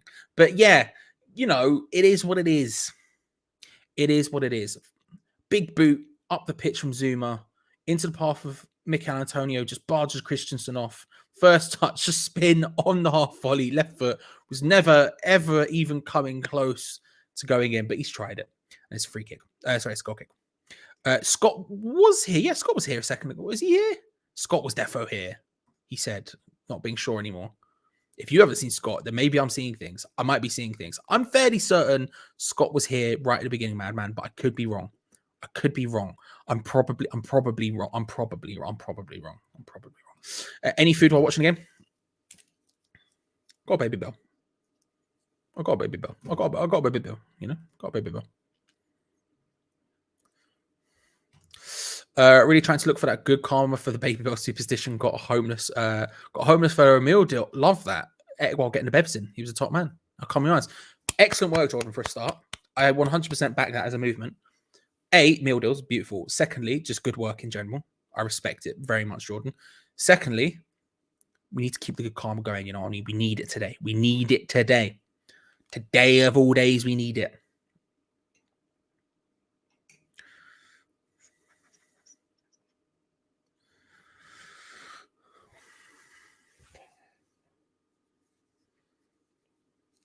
Chelsea haven't been super confident as of yet.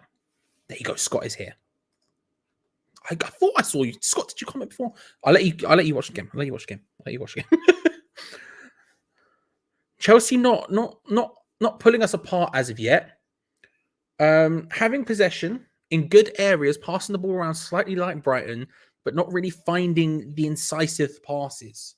Again, similarly to Brighton to some extent, but they're not dominating as much as Brighton were. Havertz headers it straight into the hands of Fabianski. Again, a comfortable save. Reece James with an early cross into the box. Havertz just in the area. It would have had to have been an incredible header to get the power placement on that for how deep it was. And Fabianski in a very good position to just easily, routinely collect that one.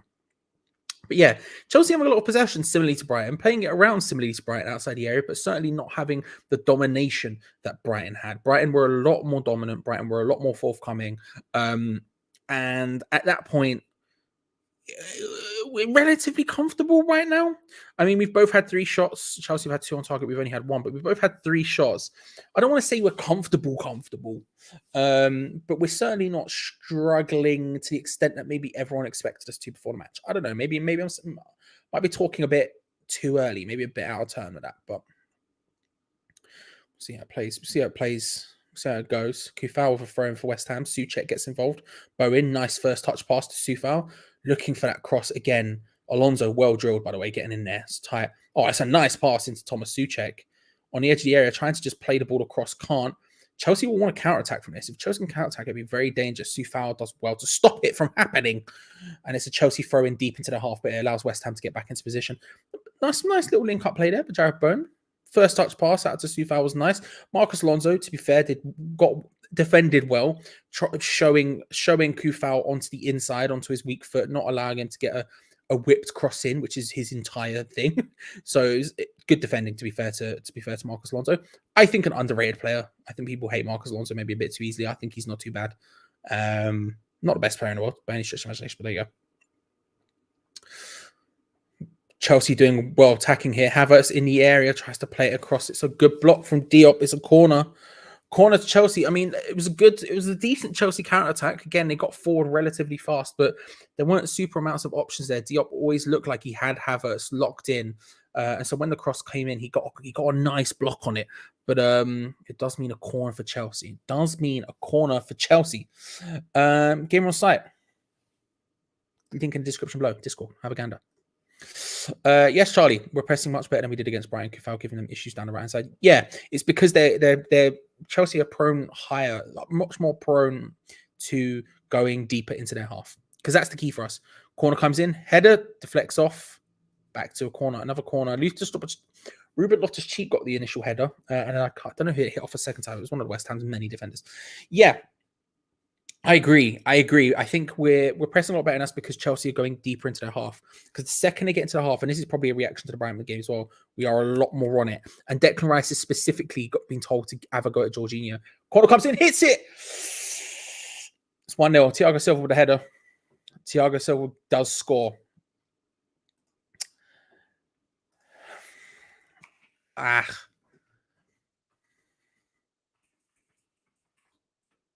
How exactly Thiago Silva, of all people, has got into that area and headed it, got a nice little header on it? I don't know, but it has happened. Whipped into the box. Nodded is a good header as well. It's Mikel Antonio, I think, is the man who's meant to be marking him. He's just completely open. It's a beautiful header. It's a perfect header. You have to respect it, to be fair. You do have to respect it. It's well done. It is genuinely well done from Thiago Silva. Gets up high, nods it down. It's one of those ones where it's down at the floor, into the corner. A difficult one for Fabianski. Perfectly done. How he has that space, I will never know. I think it was Mikel Antonio's job to pick him up. I'm not going to lie. He was the one who was closest, who didn't seem to be marking anyone. He was just standing there. Fair play. It's 1-0. Thiago Silva does well. Fair play. Incredibly annoying. Incredibly annoying, but there we go. What can you do? Right as we were praising as well. Todd, go Pats. Let's go. Come on. I'm a Pats fan today. Lofted into the box. West Ham. Souček's there. Can't get his head on it. Coufal hits it. Oh my God, it's cleared off the line. Flipping heck. Header comes back from Declan Rice, was never going in easy to the hands of Mendy, but flipping heck. We're having chances here. We are having chances, which makes it all the more annoying that we've conceded from a flipping corner of all things. But Coufal chests it down well, strikes it. I don't know if there's a touch off Souček or something. There might be a touch, but Mendy can't get her. It's cleared off the line. Well played by Chelsea. Well defended. But we're having opportunities here, which makes it all the more galling, all the more annoying that we've conceded a corner, our bread and butter, set pieces, all of the big men in the world, and the fact that Thiago Silva was completely free in the box is so frustrating. But there you go. But we're having opportunities here. You can't say we're not. You can't say we're not. We are having opportunities.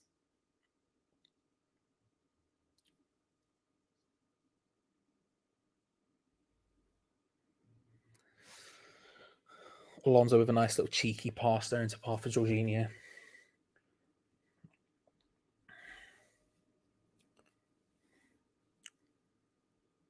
Whips into the box. Ooh. Chelsea on the edge of the box, whipping it in again, headed away from Zuma once more. Declan Rice just trying to do anything to head that one away.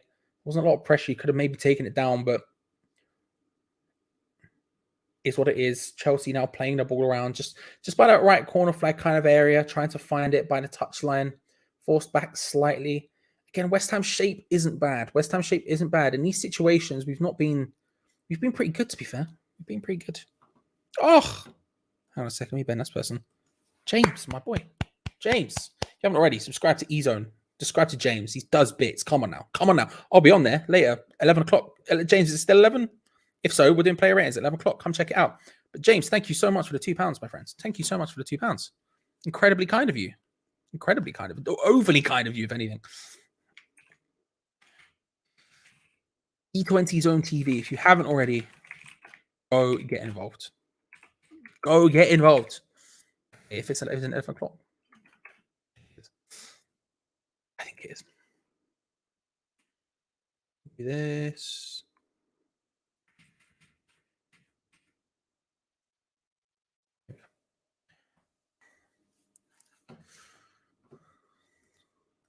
Still trying to ban people. It's a problem. It's a problem. We need to keep our heads up here. Yeah, I mean, yeah. I think the thing is,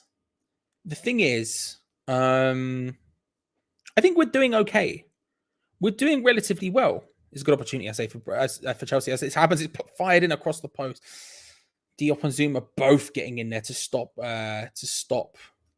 Havertz, who was steaming in there. It was a good ball out. I think it was Havertz. It could have been Mason Mount, maybe. Alonso plays it across. Yeah, maybe it is Mount. But it's good defending by Diop. Yeah, you look at it and you say, look, I really hope we can sign a striker that can bench Antonio. Or just a striker so we can bench Antonio. Not even one that has to be better than Antonio or as good as Antonio. Just someone that gives us an option. Because clearly we're not super confident in any of our youth players at this point to put them in that situation. And as Woody said up here somewhere, crossed in, cleared away from West Ham from the corner. Hit from range from Christensen, always going over. Because as Woody says here, Antonio is going to become a scapegoat, so we really need to take him out of the firing line. I think he already kind of is. Now, he already has been for me, Alan. You know this. You've been watching Rampage Chat long enough to know that I'm not his thing stand. But I think you're right. I think the general consensus right now is that the general consensus right now is that Antonio is a slight problem. He's not in form. He's not killing it. And at that point, what is he doing? What are we doing? Because it's becoming a problem. He finds himself out wide all the time, crossing the ball. He's finding space out there, but not really doing much with it. He's playing in the ball to no one because he's the person who should be in the center. He's not holding the ball up super well. He's not doing anything particularly well. And at that point, when we only have one striker, and when we play systems that really rely on our striker to be as in form as they need to be, because that's the reason we got here. Like, if we were also say one of the key reasons we got here last season would probably be Antonio. Now, don't get me wrong. I think more people would say Jesse Lingard than Antonio, but I think they'd be wrong. I think Mikel Antonio was just as important, if anything, more important of our form over the last 18 months, 2 years, whatever you want to say. We need someone. We need to, because he's. I'm willing to say it's he needs tired, he needs a rest, everything else. Like Brent's just said here, he needs a rest. I'm willing to say that, even if I don't necessarily believe it. I'm willing to say that. But at the same time, we need to figure it out. We need to figure it out, because what are we going to do otherwise? What are we going to do?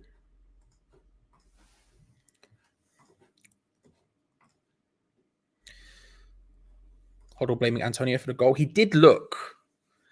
I'm just saying he looked like the person who should have been picking him up. He was standing completely alone in the area, right next to where Thiago Silva was, with no. He was by himself. It was like, okay, he's the person who should be picking him up. Then surely, if we're zonal marking, he's the guy, and it just didn't happen. So I don't know. I might be wrong when I say that. That's how it looked to me.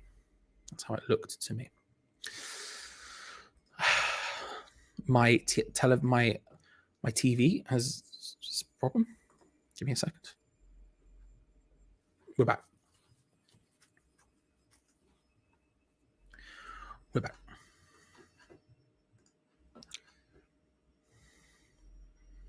Oh, Chelsea are playing the ball around nicely in the box.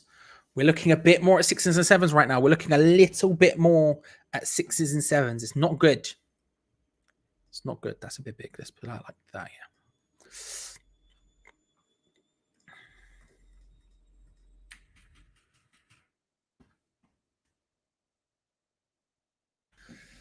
West Ham, Chelsea are getting a little bit better. They're going into the game and we're growing out of it. We need to figure out how to deal with that, because at the moment, we're in a bit of a pickle. Where in reality, we have dealt with the early stages of the game pretty well. We've defended well. We've sat deep well. We've made it very difficult for Chelsea to do anything, and they've not looked capable of breaking us down to big extents. Their goal came from a corner, which is annoying, and that should be something we can deal with like offhand. But to be honest with you, like we should. I don't know. We didn't. It was terrible. And again, if Glenn Hoddle's saying he's Mikel Antonio, then we've come up with the exact same idea of that. But we looked all right in those early stages, not just defensively, but offensively as well. We were creating chances. And since the Chelsea goal, we've also created chances. That's an awful pass from Mikel Antonio. David Moyes is waving at him to stay forward or something. He's just doing this. But the last 5 minutes or so, West Ham have got deeper. West Ham have looked shakier. Chelsea's starting to create some chances in and around the box, which is scary. And it's concerning me. It is concerning me.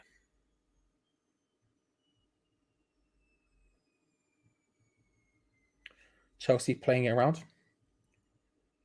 Or Mendy. Ooh, Bowen goes down. It's a penalty. Chelsea, this is what I'm saying. Chelsea played their way into trouble there. That is all. I need to not look at the chat now because I realize you guys are going to be ahead.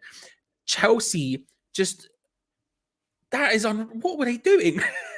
They were trying to play it around. Just play it back to Mendy, who is literally going shoulder for shoulder with Jarrod Bowen. His touch then to try and take it away from him is too deep. And then he just hooks in a challenge. And it's just clumsy from Chelsea's goalkeeper. I really like Mendy. I can't lie to you. I really like Mendy. But my God, that was terrible from Chelsea. That was just stupid. Again, I'm really trying not to look at the chat here because I know you lot will be significantly ahead of me. I'm trying not to look. But it's a free kick. Manuel Lanzini steps up to take it because we are incapable of having the same person take penalties in a row for some reason. But I'll be real, I kind of trust Manuel Lanzini with this. I don't know whether I should, but I do. I don't know whether I should, but I do. Good shot of Fabianski there. Crouched down watching it.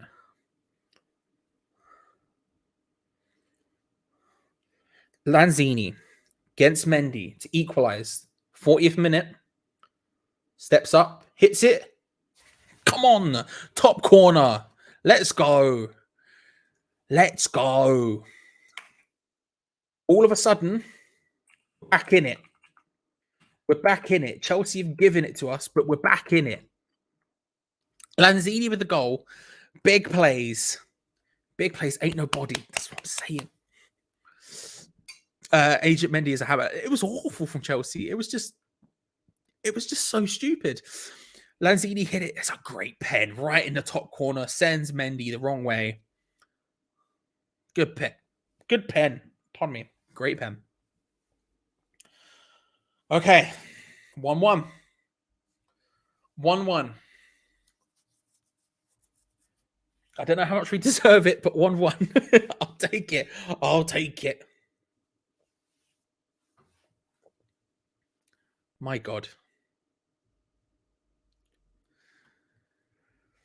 Chelsea, that was awful. Playing the ball around, just pass it back to Mendy, who's being pressurized instantly. And again, that's what I'm talking about. When the opponents are passing it around in their half, we're really proactive to try and get them. The second it goes over the halfway line, we shell up, we revert, we compress ourselves into our shape, and we defend for our lives. But if you are playing it around in your own half, thinking you'll be safe from us because you think we'll sit deep, you're in the wrong. It's not going to happen. It's not going to happen because, to be honest with you, taking it out on a bubble, I saw that. I did see that. Yeah.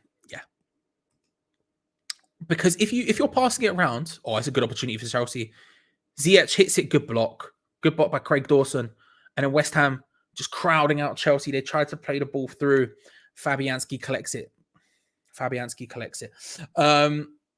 Yeah, if you're playing against West Ham and you're playing a ball around sort of in your own half, thinking you're safe to do so because West Ham are a mainly defensive side under David Moyes, you're wrong. Because what West Ham does, what we do is we press. The second you're in your own half, we're pressing you, we're harrying you, we're closing down those passing lines, we're making it difficult for you.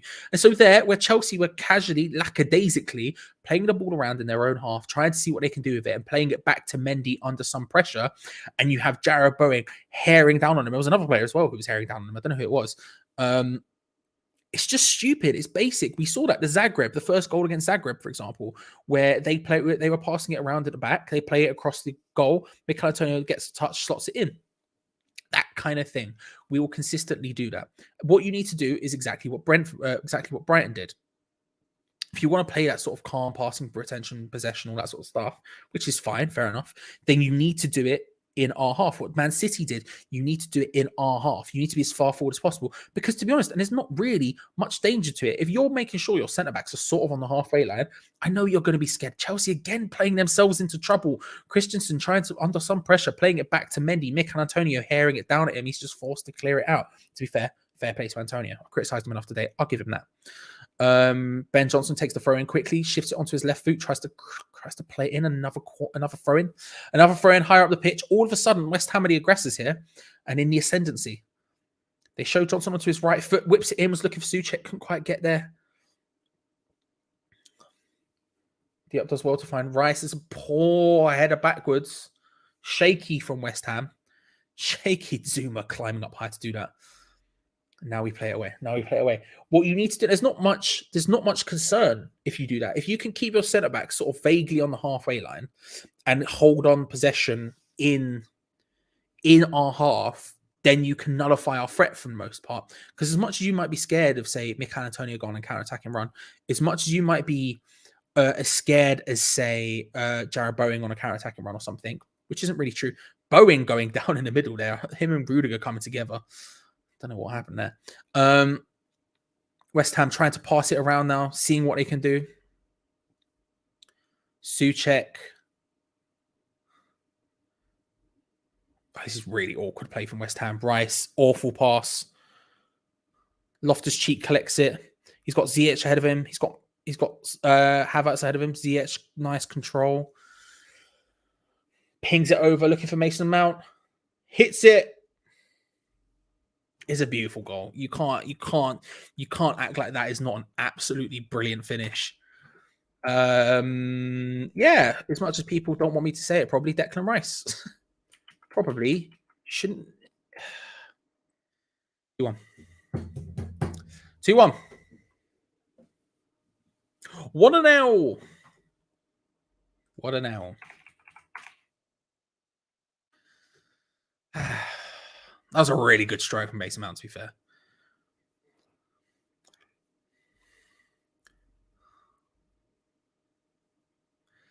Ziyech as well with an absolutely brilliant ball over the top. To be fair, big old diag. And Mason Mount completely in space. Johnson's not near him. Diop's not near him. And he just, such a good finish. Looking at the replay again. He just plants himself and just passes it on the volley into that bottom corner. Fabianski shouldn't be beating his near post like that. Don't get me wrong, but he's obviously expecting a big old hit and he just passes it. Fair play, Mason Mount. That is a beautiful finish. Beautiful pass, beautiful finish. Declan Rice, fam, please, what are you doing? What are you doing? So, it looked like we had it for a moment there. There was a brief moment where we looked all right. You know what they say, goals on the verge of halftime, change the halftime tea talk and all that.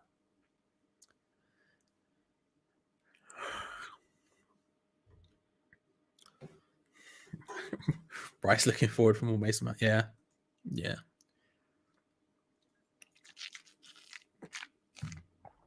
Ben Johnson has come off there. Injured. I assume this means Masuaku will be coming on. We have 2 minutes of stoppage time. Mikel Antonio just tried to score from kickoff? Like he's Mini Minter in a Sidemen charity match? No. No. Also, Mini Minter would probably be more useful than you up front at the moment, mate. I can't lie. On comes Masuaku for the injured Ben Johnson. Good. No, right. Here's the thing I'll say about Masuaku coming on. As long as it's at wing back, I'm okay with it. As long as he's playing left wing back where Johnson was playing in a back five, I'm okay with it to some extent. We're against a team who are dominating us. If you can get the ball to Masuaku in those sort of areas, he has the ability to dribble out of those problems. Don't get me wrong, I'm not saying Masuaku is the best player in the world. He's not. But as long as he's playing in that specific role, I'm sort of okay with it. Last couple of games, he's played left back in a back four. It was a good ball over the top by Reece James. He's looking for Havertz. Good defending there in the end by Kurt Zouma, and Fabianski collects it. But yeah, now Kurt Zuma's limping as well, which isn't good. Potentially, I don't know. We'll see what happens with Kurt Zouma. But yeah, as long as he's in that place, in that formation, that's fine. Because in the last couple of games now, he's down on the floor, Kurt Zouma. This is not good. He played left back in the Europa League, and I think he had a good game against that. He had a bad game the other game where he was playing on left wing. Everyone was saying 5 at the back. I don't think it was 5 at the back. I think he was playing on the left wing. But that's me and Gio have had conversation about this. Difficult. But to be fair, I think that's an okay situation because we are sitting obviously very deep. Chelsea have been the dominant team for most of this half. And so if you can get the ball to Masuaku in those sort of, when we are against him, Masuaku can dribble around all of Chelsea's players and twice on Sunday. That's just what Masuaku does. Can't do anything with it, but he could do specifically that. So that can at least relieve some pressure. So I'm not super against it. To be honest with you, I would have started him over Johnson. But that's a side note for another time. Point is, we have no choice now because Johnson's gone off injured. Zuma down.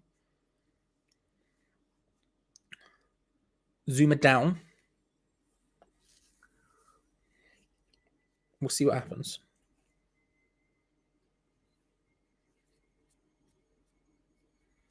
We're looking at Chelsea. We're looking at the West Ham, the penalty again. My God, what were you doing, Chelsea? Like, legit. What were you even thinking about? What were you even thinking about? I don't know. But screw it. It's half time because Gio's here. Hello. How are you? Stressed.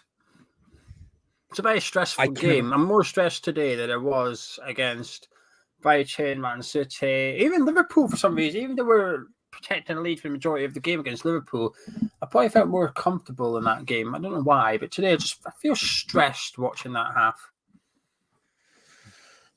See, the thing is, I think we are relatively comfortable. I think we're just stupid. I think That's keep why I'm doing stressed. Stuff. Huh? Yeah. You're not wrong. You're not wrong. I keep seeing opportunities where we're like, where something will happen. Like we'll be sitting really like, how can they score from a corner? That's thing number one to say. It's like that should be our entire shtick, is being good at set pieces. And like Thiago Silva was as free as a daisy in the middle of that box. Like, what? I don't get what the idea was. I don't get what we were trying. Like, at what point? Tell me, what was your read on that goal before I say anything? Because you probably know exactly what I'm going to say. The Thiago Silva goal. Yeah, well, Antonio needs to get back on that private jet to Jamaica and find where he's left his footballing knowledge or ability or whatever it is. I don't know. He's come back a different player. He's just... I don't know what I think he was poor before he went to Jamaica, to be fair, but... He lost the ball, which... Chelsea nicked it off him, counter-attack, got a corner, then he went out for another corner, then he's gone and lost his man and they've headed it. And this is like one of the hindrances, if you like, when you do half zonal marking and half man marking at corners. You know, you've got your Rice, Dawson and Zuma in the line on the 6-yarder, then you use the likes of Antonio to pick up the runners, and he doesn't move. Antonio literally stands there. And the worst thing is he's looking at Silva. I can see Silva moving. He's just watching him go behind him. Yeah. And then he sees him again. And he's heading into the back of the net. And you can see, like, there's no about it. It would imply you tried and didn't quite get there. You didn't even shift your R's. You literally stood and watched him run past you. And it's not even like, you know, sometimes if someone's running back, they've run 60 yards to get somewhere and they make an error. I almost get it because you're out of breath. You're knackered. You've just done a big sprint or something. I get it. But he's literally stood in the spot for probably about 3 minutes because they had their first corner, which immediately got headed out for another one, and they take quite a while for the ball to go over. He's probably been stood in that spot for about 2 minutes, so there's no reason for him to not be concentrating, not on his toes, nothing. We are losing due to individual errors and just stupidity in the first half, and it's really frustrating because I actually think we're playing okay. Charlie, I don't even think we're playing that bad. I don't think we're doing that bad. I know some people disagree, but I think the tactics that when you play like this, defensively, everybody has to be switched on from the first minute to the last minute because you're inviting a lot of pressure onto yourself defensively. And you can only do that if you've got trust in yourself to do it. Moyes obviously has trust that we can see this game out and that we can not concede a goal for 90 minutes playing like this.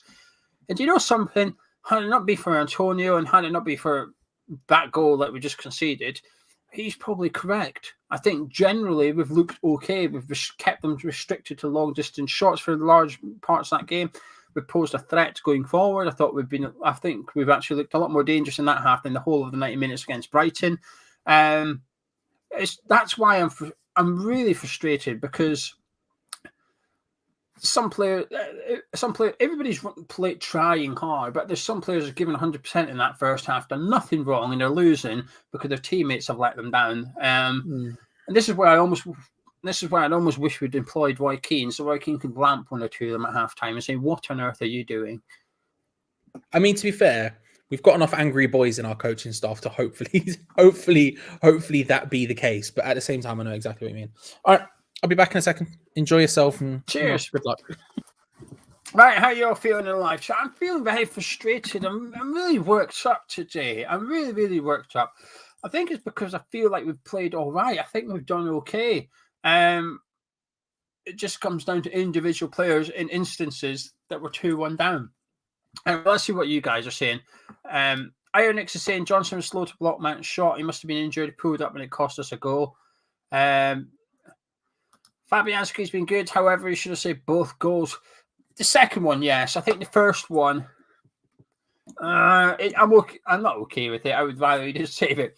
But I'm not going to blame Fabianski. You know, Thiago Silva has got a free header from about 7 yards out. It's going to be difficult to get across your goals quite well into the corner as well. Second one, certainly. The more replays I watch, the more I'm more confused at how Fabianski, he was nowhere near getting it either. Do you know what I mean? It's like when you watch where the ball crosses the line, Fabianski's nowhere near the ball. I don't understand. It's almost like he's like a second delay into reacting for it or something.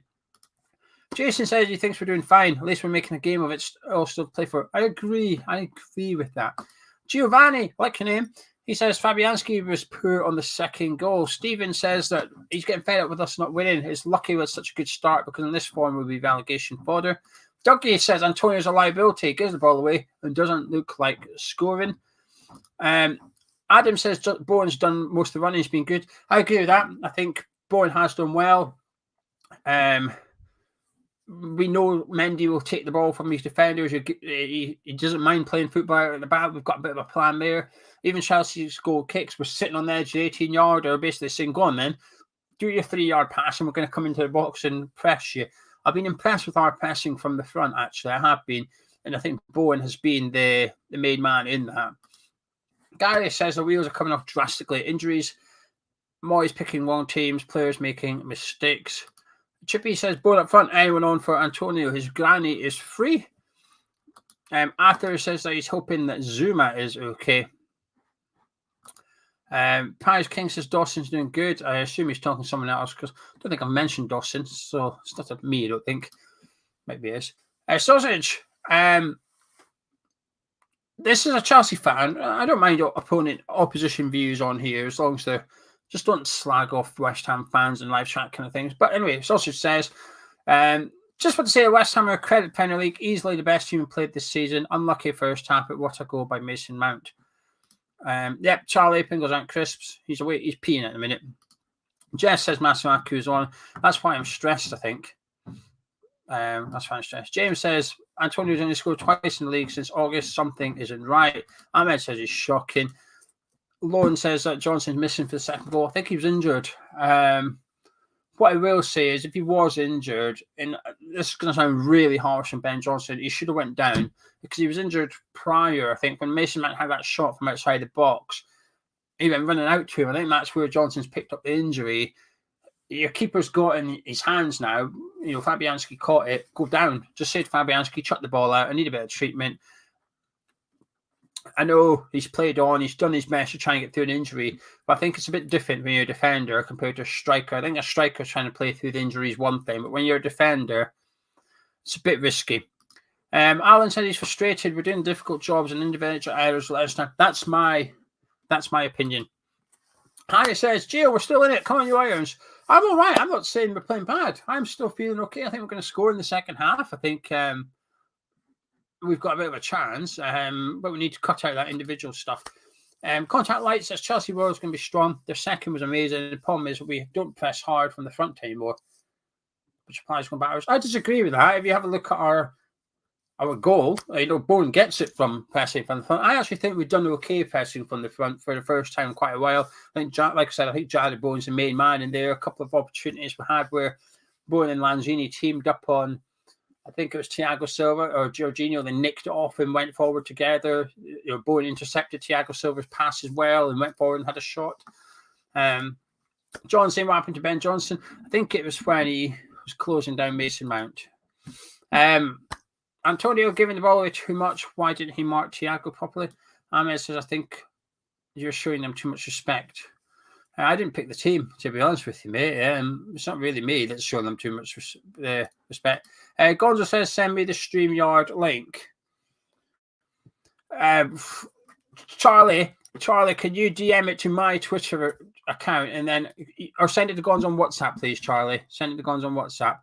He's going to try and tune in from the stadium, I think. I'll be surprised this works signal-wise, but anyway. Chris says he's the same as myself. He's furious about Fabianski still being in goal. He's too slow.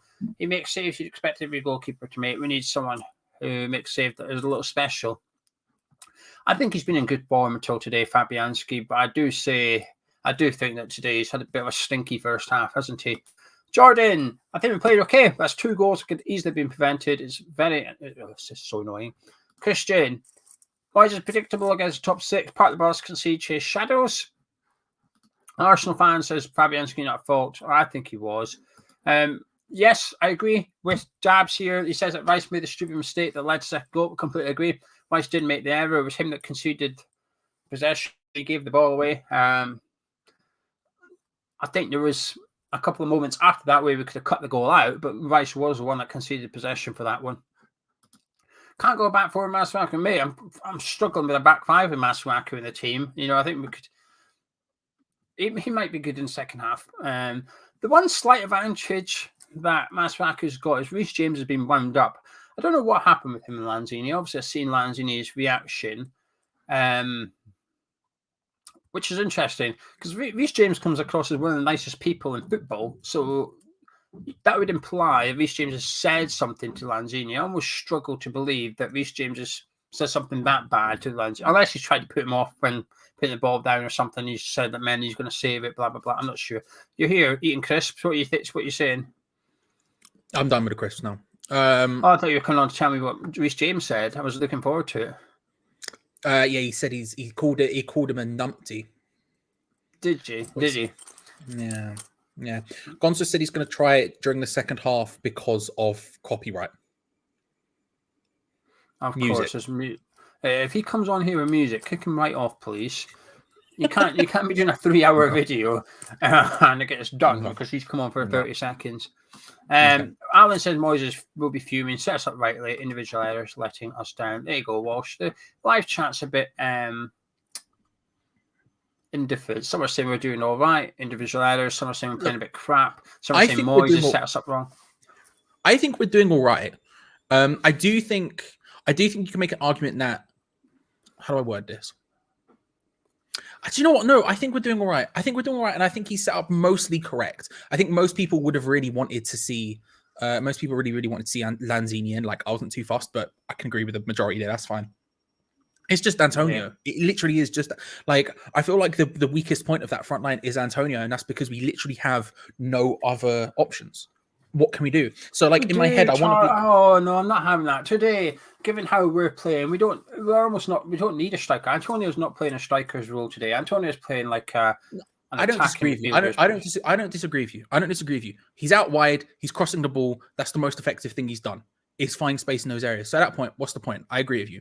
I just mean in a sense of, if we only have one striker, we're just going to consistently be in this problem where we're like, oh well, Antonio starts. And it's like, well, he hasn't deserved to start for like over a month at this point. So but what else can we do? I agree with you. Don't get me wrong. I 100% agree with you. We could start Bowen up front and do something different. I would generally at halftime, I would generally take off Antonio and put Ben Rama on and put Bowen through the middle with Ben Rama and Lanzini behind him. I'll tell you what though, the technical ability, if you just want to call that for the sake of it, between those three, would be fantastic. It's probably arguably the best you could have out of all their attacking possibilities. Vlasic is an unknown quantity at this point in time. Yarmolenko would provide it, but he doesn't have the pace to counter-attack Chelsea. The one slight good thing about the second half coming up is Chelsea will still attack us. We will still have opportunities to counter-attack. They're not going to sit back and try and protect a 2-1 lead. The bad news is Lukaku will come onto the pitch at some point. We're struggling as it is whenever Chelsea attacks. So, I don't know. It's just frustrating because, like I said, I do think we've actually done we've done all right. We haven't been fantastic in the first half. We've done all right. But the first one's down to Antonio's just stupidity, I guess. It's not even lazy. Lazy's almost like being a bit complimentary towards Antonio, suggesting that he knew what was happening. He just didn't do it. I'm not even sure he knew what was going on around him. And the second one, I think Fabianski should be doing better. It's a fantastic volley by Mason Mount, superb pass as well from Ziyech. But the more I watch it, the more I just wonder how Fabianski. He's not even moved. He's not even got close to it. He's been at his near post. It's one of those things where, like, show me a goal, I'll show you an error or whatever. I think there's like 3 or 4 in that goal where you're like, oh no, like, go on. Okay. Well, that'll go well. Oh well, that was fun. Burnley next week. It'll be fine. It'll be fine. Everybody's panicking, including me, including Issa Diop, including David Moyes. It'll be calm. Do you know, Lukaku, who even is he? Here you go. Chelsea fans, clip this one out. What's the worst that could happen? Do you know what I mean? It's fine. Don't clip it out because I'm going to get attributed to it as well. Here he is. Let's see if we can get him to say something. Is it working? Is it working? Surprisingly, it seems like it might be. Unbelievable. Unbelievable. It's just kicked off. All right. Well, there you go. Just kicked off second half. Thank you for giving me the full screen. Giving possession away a little bit in the first half. We worked well. We created lots of chances. Lots of chances. It's tough. It's really tough. Sucker punch at the end there. I mean, it looks like Johnson's got injured. He's off. Straight away, they got in behind with Masuaku. So, got in behind him straight away. So that's a little bit of a worry, certainly. What do you boys think? Well, I'm going to disappear. I'll leave you with Charlie. I'm going to disappear to go watch the second half. I'll catch you in a bit. See you later. I think, Gonzo, we've been all right. I think we've had 2 goals from basically individual mistakes. And outside of, I think, don't get me wrong, I think there's been 3 goals of individual mistakes because theirs was crap as well. But I do think that if it weren't for those, we'd be doing, I think we're looking okay. And to be honest with you, I'm not super scared about Lukaku. I know everyone else is. I know the chat is very scared right now about Lukaku, but I'm like, you know. Yeah, he's right in front of me. He's looking at me, actually. I was like, Gonzo, how much chat forum channel? I've seen. It's what he's saying. This is what he's saying. I mean, see him on the YouTube. A little bit of skill there from Masuaku, who's done something, and Antonio's played it forward there. We got a free kick, Charlie. We got a free kick. I'll tell you what. Shall I talk you through it before we go? If you want, you might as well. I won't see it for another 8 minutes, so you might as well. It's true, isn't it? I think I've got a slight delay here. Oh no, all right. Actually, it wasn't. I got that completely wrong. Well, there you go. And then his internet cut out. What a time to be alive. Yeah. Well, what I noticed about Antonio has been that he's the thing that you want him to do is have the brutish strength. And what I've noticed been happening a lot, he's been almost playing for the foul, playing for the free kick rather than sort of outmuscling his player. And just possession's been a bit of a worry, Charlie, in this game. We keep giving the ball back to him. And it's aside from that, we've attacked reasonably well when we've had it, I don't mind the possession thing too much. Because I think that's just kind of the idea. We have the ball, we sit deep, we control what we can, and then when we counterattack or whatever. I think that's by and large the idea. And they've had possession in not super dangerous areas, and when they've got into awkward places in their own half, then it's a free kick. I don't know if you know, Gonzo, but we have a free kick. But yeah, no, it's one of those things where it's one of those things that I think that sort of vaguely works. I think in general, I'm not too concerned about that. I'm more just concerned about Antonio is useless. And it's not even the strength. I get what you're saying about the strength thing. I think just the problem is that we need someone our formations and the way we play with David Moyes tends to rely on our striker being as in form as humanly possible. They need to be able to create magic almost by themselves at times. And when you have someone like Antonio who's not doing that and he hasn't done it for a while now, you become a lot more blunt than you should be. And that's the bigger issue here. Bowen's playing well today, by the way. I'm sure you can see on the telly there. Are you watching it on the telly, Charlie? Yes, I am definitely watching it on the television. Yes, not on Footy Pass. 100% the television. We don't condone that. We don't condone that sort of behaviour. Anyway, do you know what? I've got a new phone. It's got a much better internet signal. It's got 5G and all the Gs, Charlie. It's got all the Gs. So I thought I'd test it out. It's nice and that works. I'm going to leave you to it and watch the game. Chelsea are on the attack. Not. Oh no, just stop it. That's Alonso. He's deceptively small in the flesh. Deceptively small. Corner to Chelsea. Well, there you go. There we go. Anyway, I fear it in equal measure. I'll see you. Speak to you it's later. worked. Yeah, see you, mate. I Take care. Bye, mate. Bye. know. Amazing. See you later, mate. Bye. Technology. Bye. See you later. Here you go, ladies and gentlemen. Gonzo from Hammer's Chat. For those of you asking for the timer, I can't put it up when there's 2 people on the screen. This is where I paused it at halftime. I'll just wait for it to get there. It's fine. We know nothing's going to happen for at least 5 minutes because Gonzo was here. So there you go. Wasn't that fun? Technology. Am I right, lads? Get the license right. Thank you very much. Yep.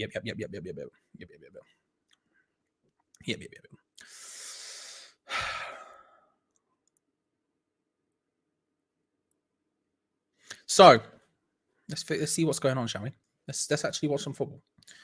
Let's actually figure out what's going on in life.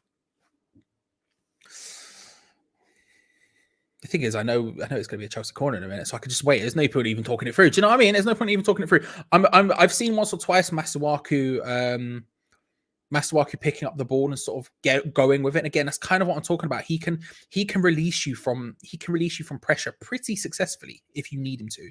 When you're up against it, when you're up against the cosh and people are sitting deep against you, so pushing you back, it's actually quite useful to have someone that good to be able to just pick the ball, dribble, and go, because he can do that. He can turn players. He will beat any of these Chelsea players in a dribbling battle. He just will. It's the only thing he'll do, but he can do it.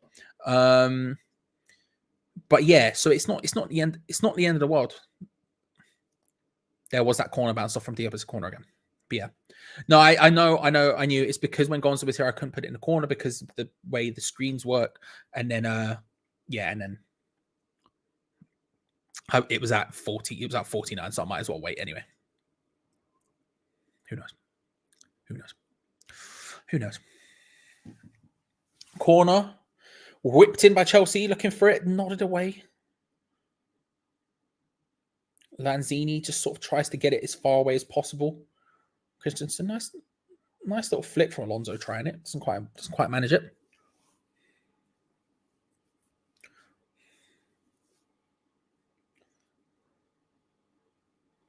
Antonio turns around the challenge quickly, plays it through to Bowen.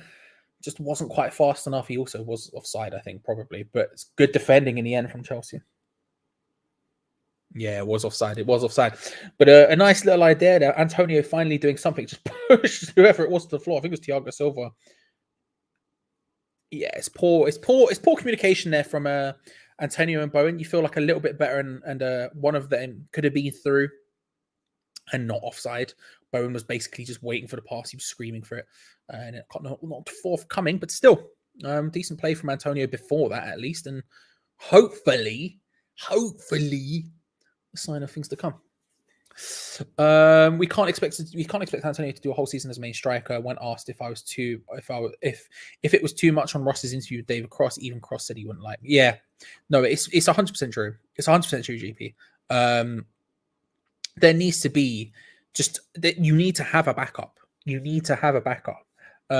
the thing is, we're asking arguably the most injury-prone player in our squad one of them at least, to play entire seasons as our main striker. And then he's going to Jamaica, and I've not got a problem with him playing international football. I love the fact he's playing international football.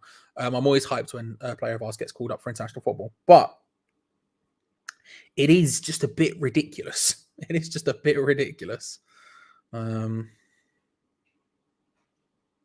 We'll see. We'll see how it ends up playing out, but I don't know. Sufal is basically on the touchline screaming for it. He picks up the ball here.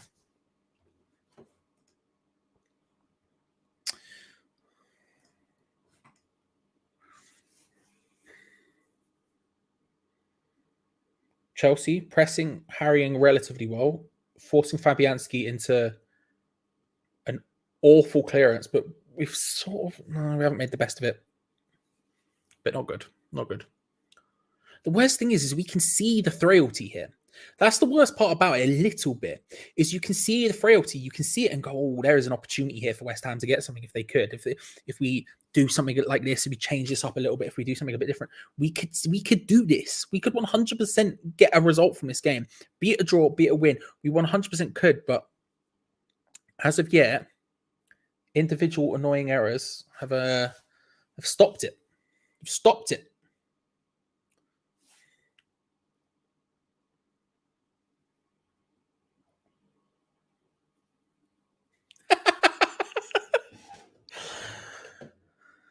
Listen here, you munchkin.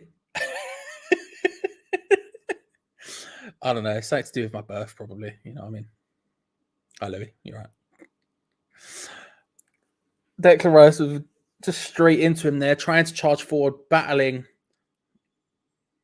And Reece James does brilliantly. Reece James, man. Reece James. Mixel say Bell now. Mixel? Okay, if we get the votes for Bell, if we get enough people calling for the Bell, we will Bell. I don't know. Is it Bell time? I don't know. The golfing talent is evident to see. To some extent, sharp fitness, yeah, I agree. I mean, the thing is, it's always been there for us. It's always been there for us. Like, we aren't as good as the teams we are like battling with around us. It's just we have the defensive structure and we have the solidity. It's just today it's not really working. We're getting bells.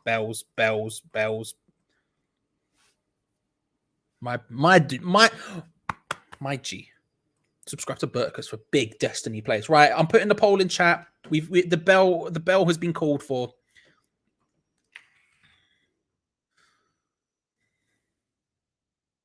Rudiger just flying forward. And then the shot at the end is all over the shot. There is a poll in chat now. By the time this hits 56, whatever it says will be the case. Will we bell or not? To bell or not to bell? That is the question. We have until that says 56.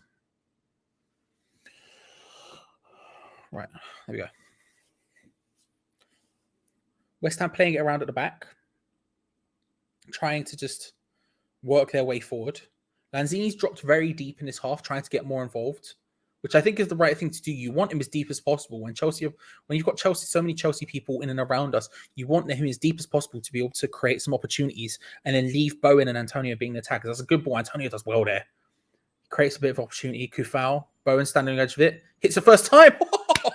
Jared Bowen. 2-2, ladies and gentlemen. 2-2. What a finish. He's needed that as well, to be honest with you. He's needed that. He struggled for a while for a goal. Now he's got one. Jared Bowen with the goal. I'll tell you what, fair play. Antonio did something in that. I'm looking at the chat now. Hang on. Take down the poll. Save the bell. Okay, right. What I'm going to do is I'm going to repoll. I'm going to end this poll. I've ended that, and we're going to repoll now.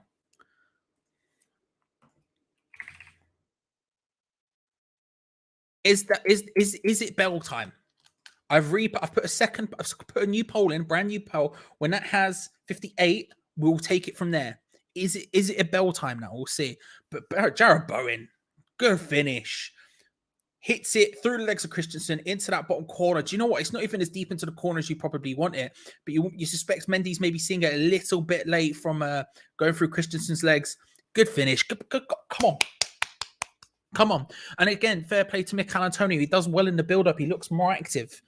I don't want to say being fired up at half-time by your boy, Big D Moyes. But to be fair, he's come out a different player. He's looked way more active. He looks way more proactive. He's stepping up. He's stepping into the gate there. In there, ball comes over. He gets it down. He spins. He tries to run into the area. The ball comes across to him, forces Chelsea into awkward defending. And there you go. 2-2. Game on. Once again, game on. Talk of the bell was enough. Maybe we can. Oh, do we re-believe in the bell? Is that something that's going on? We have 40 minutes for Bowen. I'd take it, Glenn. I can't lie to you, but good to see you, Glenn. Hello. How are you? Hope you're well. Hope you're good. Subscribe to Glenn. He's just Glenn, bro. It's Glenn. Get involved in Glenn. I say it, everyone, every stream, get involved. Jorginho, all this is a good pass into Mount. Shifted across goal. Kufau gets a touch, maybe a key touch there. It's out to Ziyech on the other side. Declan Rice trying to step up to him. Ziyech plays it back. Chelsea now trying to just find their space around. And Antonio again getting involved. Antonio has come out a different man in this second half. Where the hell has he been for like a month and a half? I don't know. But he's come out a different person. Awkward ball in. Lukaku's trying to fight his way through Craig Dawson. Craig Dawson looks at him and he goes, nah, fam. Not happening. Not happening. Have I not? I mean, I haven't been on Twitter in like 2 days, to be fair. But have I not? Hang on, Glenn. Glenn, I apologize. I will DM you right now, my friend. I haven't been on Twitter in a couple of days, but has it been a week? It's actually been a week. Hang on. Give me a sec. Give me a sec. I probably shouldn't be looking at Twitter on my phone during the match, but, you know, we're here. I also need to change the title, don't I? There we go. All right, so it's 58. What's the bell? The bell is still saying 52%. I'll give it until 59:30 because I messed up the timing. 59:30 is when I will stop the bell poll. You have another 40 seconds. You have another 40 seconds to get in your bell chat. Do we bell? It's incredibly close right now. It's 51% to 49. Do we bell? Do we bell, ladies and gentlemen? Let me know. Glenn, you are not wrong, my friend. I have not replied to you. I am very sorry.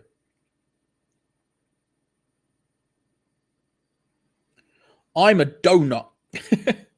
I'm a donut. Whenever you want, Glenn, if you're still here, whenever you want it, I'm down. Whenever you want it, I'm down. Just let me know. But I am an absolute donut.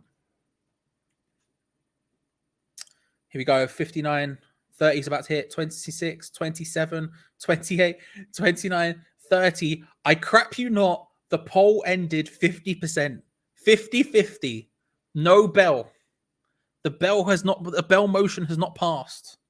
The bell motion has not passed. Has not passed. So there is no bell.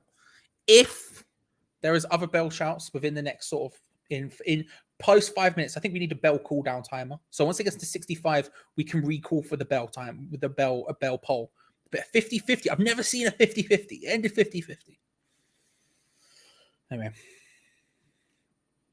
Chelsea trying to work their way into the box, but again, West Ham's defense just this is what we've needed the entire time. We've sat deep and we've done well, and I think we're now all of a sudden we have that outball of Mikel Antonio a little bit. He's looking a little bit more active than he has done in a month and a half, maybe even more. So we're looking a little bit more active here. Declan Rice as well to try and get it forward. Mikel Antonio just falls over on the way. To be fair, I won't criticize him for that one. He's just slipped. It's a hung bell. It's a hung bell. Oof. When you started on the baby bell the other week, we conceded. Brian, we conceded as I was eating the bell, I think. I was eating the bell and I was muted because I was chomping and I didn't want it to be loud on the microphone. And then flipping overhead kick happened, didn't it? I don't know. Who's in the back? So we currently have obviously Fabianski in goal with the back three. It's basically the same as it was. So Kufau at right wing back. You have Dawson at right centre back, Diop and Zuma, and then at left wing back we have Arthur Masuaku. Bell. Great baby bell conspiracy. I do think it was contaminated by Chelsea. Yeah, but that's democracy. Democracy. You know, that's what we're all about here. We're all about keeping to the rule of the bell. The vote is sacred, and whatever the vote says, we go with. You know what I mean? Whatever the vote says, we go with. Chelsea trying desperately to work their way in. I say desperately, that's a bit harsh, but they are. Mason Mount, he's got Manuel Lanzini next to him. Masuaku in a deeper position. They instead try to pass it around. Chelsea, again, they're passing around, but they're not even as incisive as Brighton were. And Brighton were Mikel Antonio just giving away a foul against Loftus-Cheek in the dumbest of ways, pardon me. You look at it and you see, okay, even Brighton were passing it around more incisively, more proactively than Chelsea are. But Brighton lacked that final ball. And I don't really think Chelsea have had that final ball. There's a couple of opportunities, sure, but it's not really been a situation in which they've had like time after time these incredible chances. It's not really happened for them. It's not really happened for them this game, which I'm kind of okay with. Rumors are if you had a bell. I don't know if that's true, Jordan. I'm not sure if that's true. I also glad I didn't read it out to conclusion, but I don't know if that's true. What an awful free kick from Chelsea. Love that from them. Cheers, James. I love Reece James as well. I think Reece James is one of the best right backs in the league, if not the best right back in the league. And yet, horrendous. Horrendous. Does Gonzo consider the bell cheese, or is it a snack? It's a cheese, in the same way Pringles are a crisp. And I'm not getting into this. I'm not here for this forum channel nonsense. Yeah, listen, it's Pringles. Listen, hang on. Where is it? There. Pringles are crisps. Okay, and I ain't here for none of this. Oh, they're in the crisp aisle. You know what I mean? They're in the crisp aisle. And until they ain't, then they're crisps. What does it look like if I give a bit of Christmas? I just want to see if it look like. Just want to see what it looked like in close.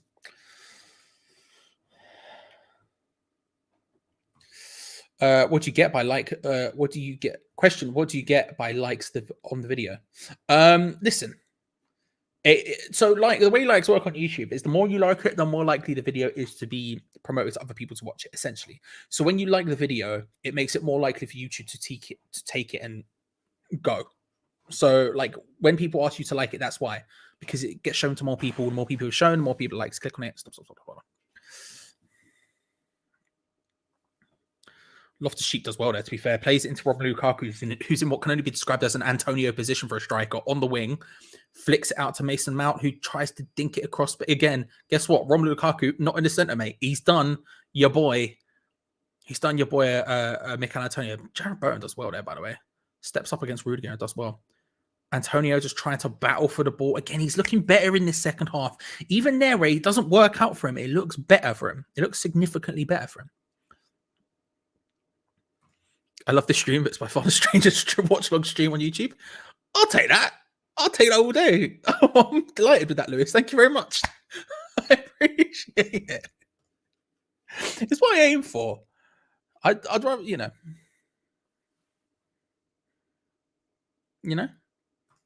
nuts are in the crisp bar, but also not a crisp. Major 84.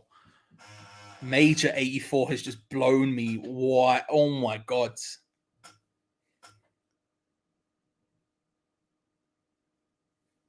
I need to rethink some things, Major. You've rocked my world. You've rocked my world. I'm not even joking. The argument has been blown wide. Yeah, but a nut is not. It's a nut. It's a nut. It's not as a nut. You know what I mean? A nut is a nut, but a Pringle is a crisp. It looks like a crisp. It tastes like a crisp. Guess what? It's a crisp. You know. Dinkton for Chelsea. Hit it straight into the hands of Lucas Fabianski easily from Mason Mount there. So he's creating problems. But a nut is a nut. And a nut is a nut. It has the word nut in it. You know what I mean? But then coconut. But you know coconut's not a nut. It's a lagoon. But if you look at nuts are nuts. I don't know. You've blown me away, Major. You've broken my mind here. Jeffrey's breaking popcorns in the crisp bars, not crisps. Yeah, but popcorn. Oh, no. Okay, right. I need a new argument. The point is, Pringles are crisps. You can't prove me otherwise. Jaffa cakes are cakes. Jaffa cakes are cakes. I'm an accountant, therefore I was an accountant, therefore I have to say Jaffa cakes are cakes. However, I do think they should be biscuits. I think that morally, I think they are a biscuit. Financially, they are cake. I think that's how I'm going with that. Yeah, that's what I'm going with. Can't go defensive from here. Subs need to be positive. Strongly agree. I think if we step to them, I think we can take it. I think we can target it. Best Pringle flavor, go. It's sour cream and onion. It's green. It's sour cream and onion. It can't not be. You can go any which way but south, right? It's sour cream and onion. Is that even is it sour cream chat? I can't even remember what the flavor is. It's the green one. It's the sour cream or whatever it is. It's too good. There are no contenders here. And if you say differently, you're wrong. If you say differently, you're wrong. IMO. Still seeing a lot of words in the chat, which means, oh, it's Zuma. He's injured. Okay. Okay. I see why the stress is now. I see why the stress is now. I see why the stress is now.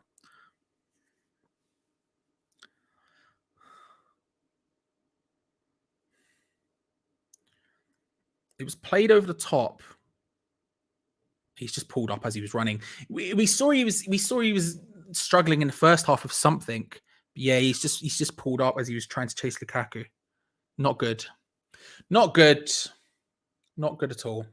Hopefully, we deal with that. Jaffa cakes are more cakey than a biscuit, but they're also a biscuit in a way. Wizard, you're described. This is my thoughts 90% of the time. You're in my head. You're in my head. This is the kind of nonsense I go through. Financially, Pringles or crisps are the same way that Amazon's an online bookstore. Look, you're not wrong, Jeffrey. You're not wrong. You're not wrong.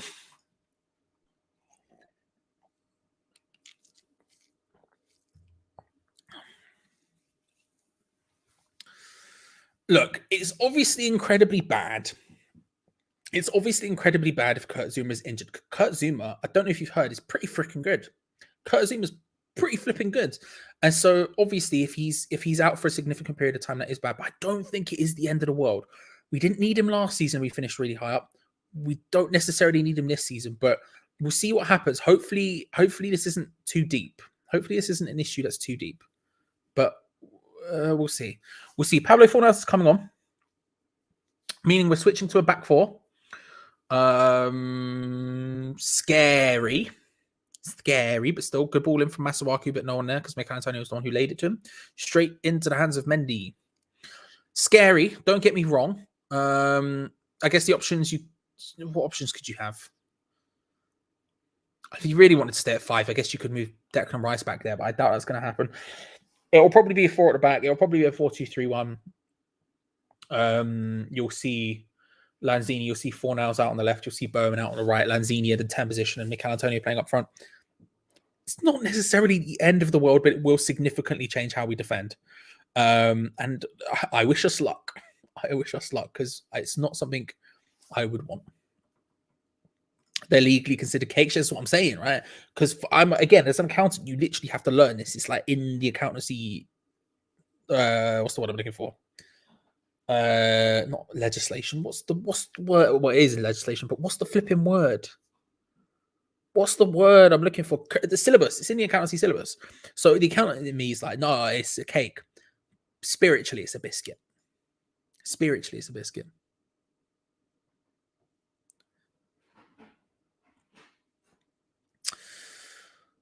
Spiritually, a crisp. You did say that, to be fair, the Broomfields. You did, to be fair, say that. You aren't wrong about that. You did actually say that.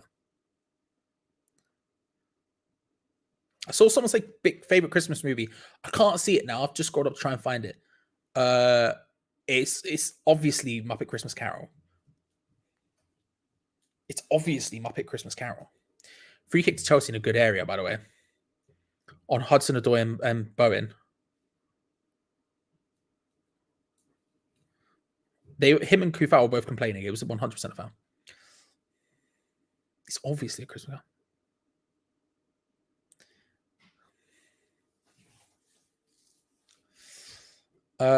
What's the point in having centre half on the bench and not using him? To be fair,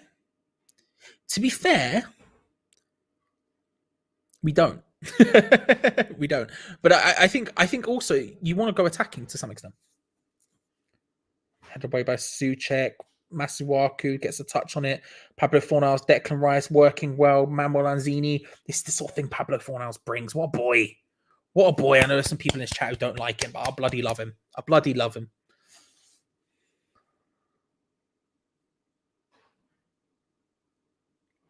Pulisic coming on now for Marcos Alonso. See, I think there's I don't really mind us going forward at the back too much. It obviously leaves us more exposed at the back. That is an obvious problem that we have. However, it should curtail somewhat Rice and Souček going forward, although unnecessarily it won't. But realistically, I don't mind it too much because it does give us the opportunity to go a little bit harder at Chelsea. And again, we've seen with only 2/3 people up front in the attacking areas. And even then, I would argue if Lanzini's really in those attacking areas most of the time. So let's say, but for sake of argument, 3. We've seen Chelsea are susceptible. We really genuinely have. And so if we can create those opportunities with 3, hopefully we can create them slightly better with an extra person in there. Pablo Fornals, he's good at defending. We know that he'll play at left wing as he has taken up that position. Ahead of Masuaku, hopefully help him out. Bowen on the other side. So we sort of still have a lot of defensive solidity there. And hopefully just getting a little bit more people up in those attacking areas. Pablo Fornals, again, showing some skill in his first build-up play there. It's not the end of the world. We're taking it. We are taking it to them. Not by choice. David Moyes has been forced to go at them a little bit, but we are going at them. Playing very American football style today. Lots of just working our way up the pitch via throw-ins, but we'll take it. We'll take it. Now, Doritos are crisp as well, bro. But I can't say the crisp aisle thing anymore because Major's 84's blown my mind. I can't think about it. Bro, you're wrong. It's Muppet Christmas Carol. No, it's Muppet Christmas Carol. It's anyone in chat. This geezer here. Wrong. It's Muppet Christmas Carol.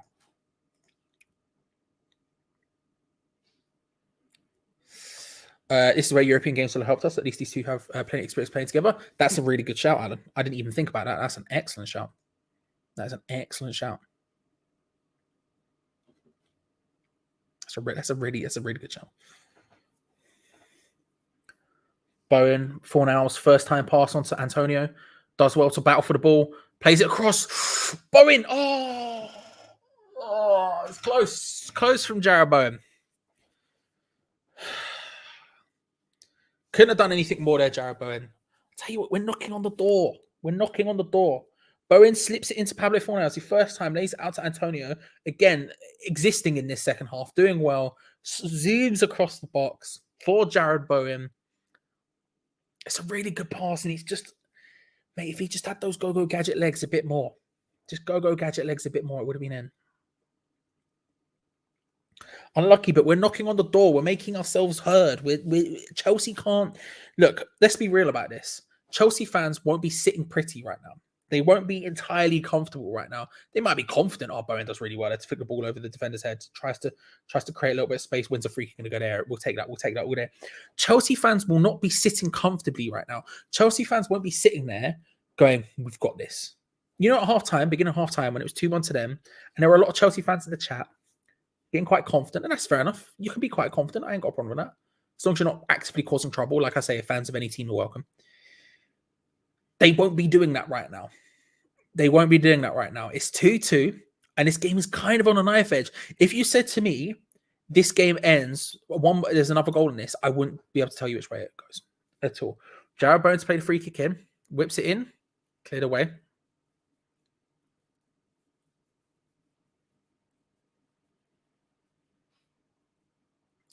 Bowen in.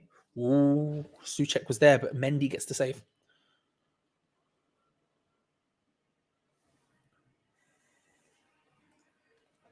Drew is 100% Chris. They have the most crunch. Wizards. Good argument. Good argument. I like it. I do like it. Christensen does really well there. Plays it over. For Hudson-Odoi on the far left. Trying to dink his way into the area. Can't quite find it. Chelsea again. They're forced back into the sort of unidealistically passing the ball around. You know? James got into a good position there. Looked like he might have shot for a second. Ends up playing across, but late shot. Hit Jorginho. I think Fabianski, I don't know. Let's look at the replay. Hudson-Odoi out on the left-hand side, cuts and cross, just finds Jorginho on the edge of the area who was calling for it. I think it hits off Diop. Diop gets a toe to it. And to be honest with you, I think Fabianski would have had it were it not for Issa Diop, but he gets a touch and thankfully it goes out wide. But my God, there was a moment there.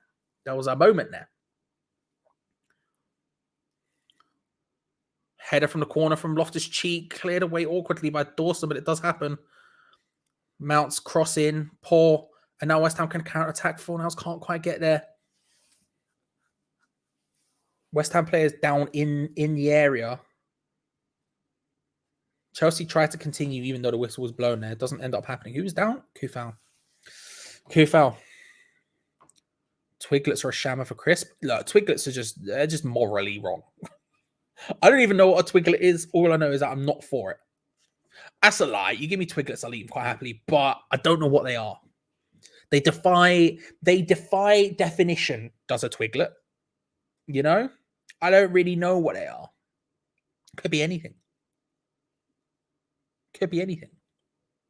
Could be anything. What would I say a Twiglet was?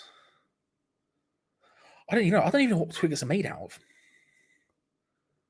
Stop, Suburban. Don't do me like this. They tried. Just wasn't listening to them. I just ignored them, bro. I can't lie to you. I just ignored them. They tried, and they were here. And then I went toilet. And I don't know if the person who took over for me when I went toilet, if Gio took over, if he was that, I don't know. I just ignored him. If you don't come with good troll, I'm not going to go. You know?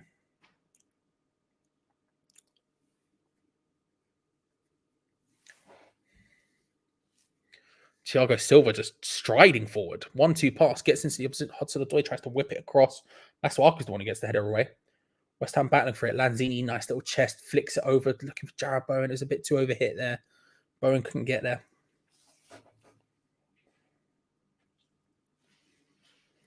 Jorginho out to Hudson-Odoi.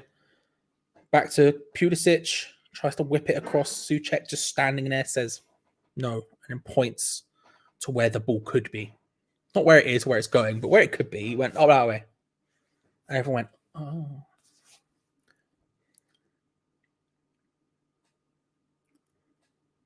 Jorginho just trying to find anything. And again, just West Ham just stepping off him. I tell you what, Declan Rice has been told very specifically to deal with Jorginho, and he's dealt with him relatively well today. Hudson-Odoi trying to whip it towards Loftus-Cheek, nods it down into a good opportunity for Mount. Couldn't quite get his foot on there. Kufal just battling with him, stopping it from happening. Rudiger plays it across with the outside of his right boot, like prime Ronaldinho. Lukaku can't get a good header on it, but my God, he went for that. He went for that, didn't he?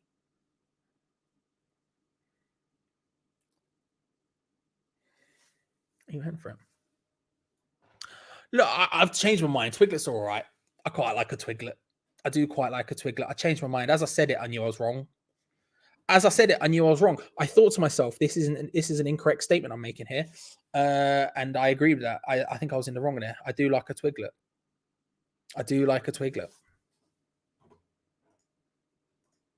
At the same time, I have no clue what they are. I ain't got the foggiest, but I do like a Twiglet. I do like a Twiglet.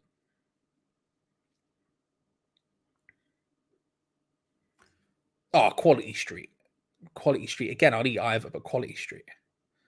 Hudson-Odoi out on the left-hand side, trying to find his way into the box, looking for Lukaku, who's just hanging around that centre area, making a nuisance of himself. But we're blocking it relatively well. Oh my God! All of a sudden, Bell. All right, we're getting. Hang on. Right, we have the poll has reformed in chat. Here we go. Remember, if it passes, we bell. People. The poll is in chat. Once we get to 83 minutes, we're getting a lot of bells. Bell it now. We're getting a lot of bells. Something might have happened because we're seeing a lot of bells in chat. I don't know. I'm just seeing the word bell. Why are you doing this to us? I'm not eating it. I don't know what you're all shouting the word bell at me. Ben Rama's coming on.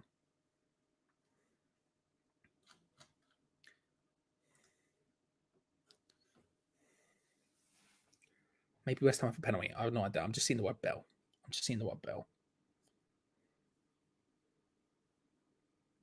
Oh, someone's down there. Is it Antonio? Mason Mount out to Reece James. Tries to play it back across goal. It's an awkward pass behind Hudson-Odoi.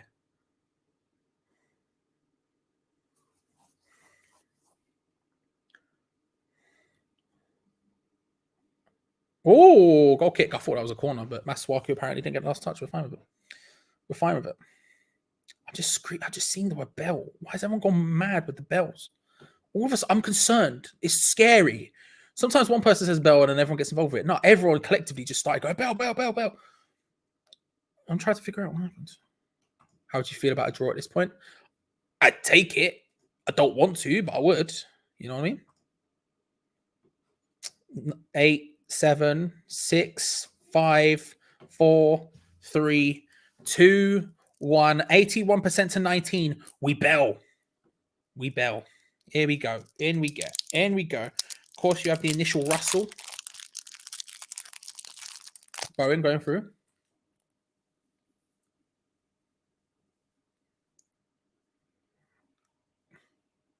Goal kick. We have the initial rustle, followed by the silent peal.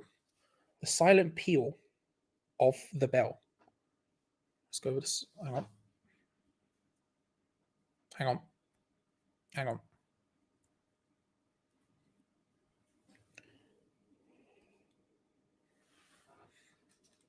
Antonio tries to find Sufal. Sufal does really well there. Jinx one way, Jinx the other, tries to play it in, just cleared away. The bell's going in, people. We're belling. Get your bells in chat. Get your bells in chat. Bell.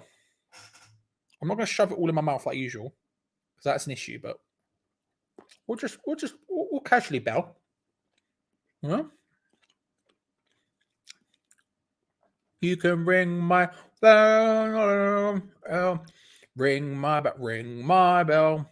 Ring a ding ding. Can't remember what the next lyric is. We're belling. We're belling. No, we're belling. We're belling. Manuel Lanzini coming off. Decent game. Not spectacular, but a decent game. And on in his place, Said Benrahma.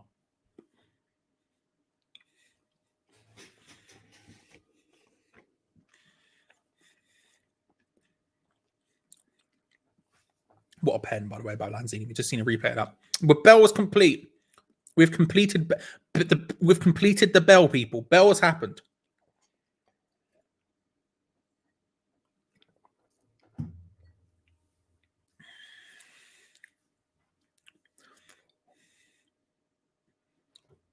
Rebell without a pause to Spider-Fingers 205. 2000 Spider-Fingers 2005. You are a madman. That's lunacy. That's lunacy. Also, Woody, I'm sorry. I didn't realize. I've just realized he scored and you didn't bet on it. I'm very sorry. I'm very sorry.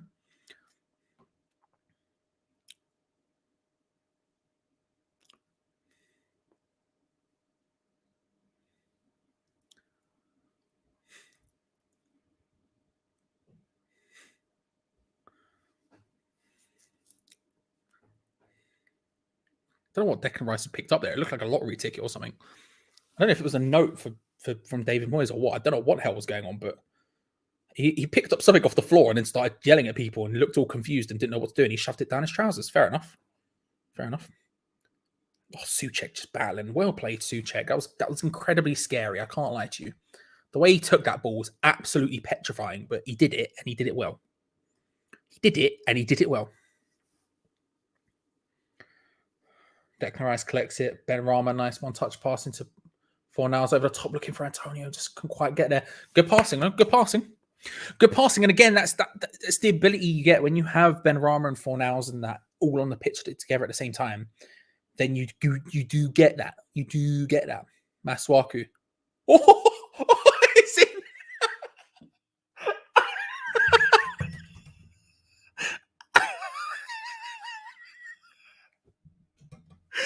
It's 3. Let's act like he meant it. Do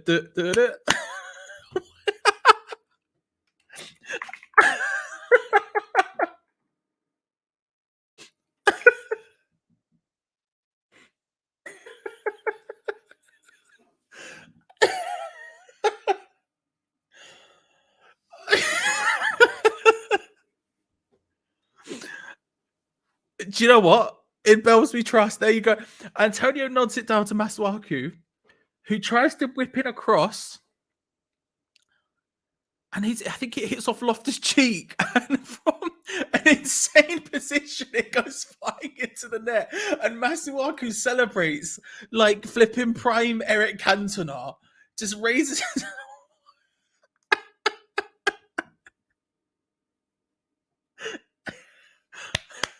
Come on, up the boy. Good to see you, Ben. Well, there you go. There you go. I think they just said that's his first Premier League goal as well. Who said that bringing on Masuaku was a bad idea, huh? Huh? Now I wonder what was said on that piece of paper. Bang it. Avaswaz.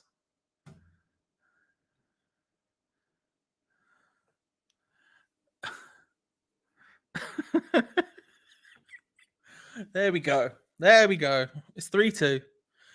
3-2. A minute plus stoppage time left. Mikel Antonio now charging forward, tries to get involved with it. Ben Rama's with him. Oh, could have asked for the ball. Antonio decides to play it safe. Decides to play it safe. Fair play to him. That was a goal. That was a goal. How was I don't know. Jarrett Bowen. Can't quite find it. My God.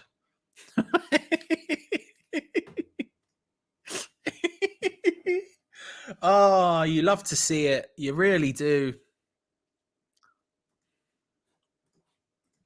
You love to see it. You really can we? All right. So, the note says he's eating the bell. There you go. That's what we're talking about. That's what we're talking about. Rice received the note, and that's what he pointed. He went, bro, he's eating it. Let's go.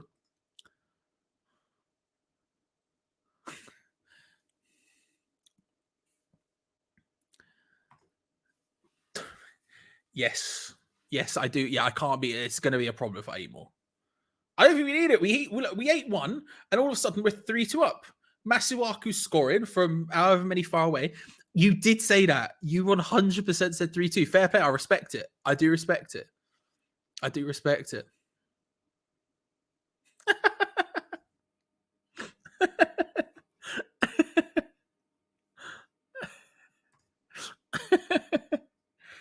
Oh,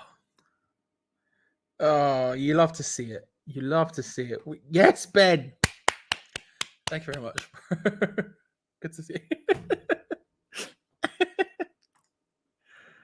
Oh, I'm not over it. I'm not over it.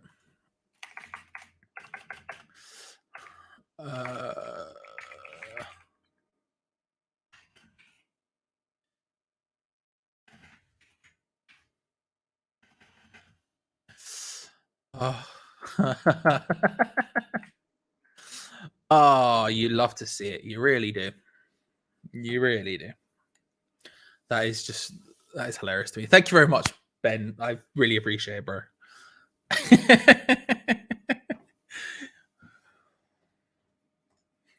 Maybe I'll have a year. Come on. Anyway, I'm not over it. I'm going to watch the replay like 10 times. Chelsea now have the unenviable job of breaking down a West Ham side. They've struggled to break down today with 3 minutes on the clock.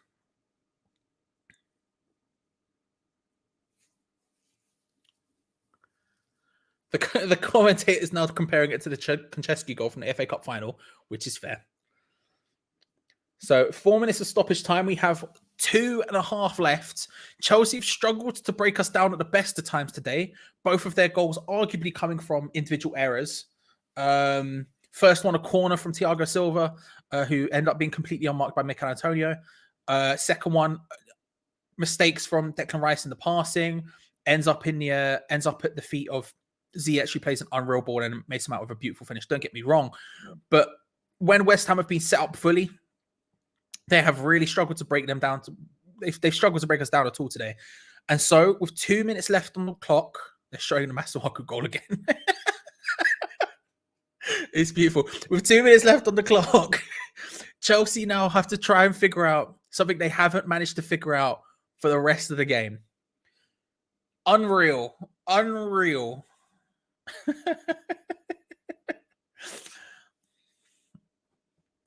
I'm just a calm guy. Everyone in chat will tell you how calm I am all of the time. It just is. It just is what it is. Reece James. Out to Mount, who tries to whip it in. Can't get a header on it. Hudson-Odoi out to Rudiger. West Ham again pressing. Oh, mate, Rudiger with a cheeky Cruyff turn. Respect him. Respect him. Declan Rice wins it, clears it. Just over a minute left. Just over a minute left.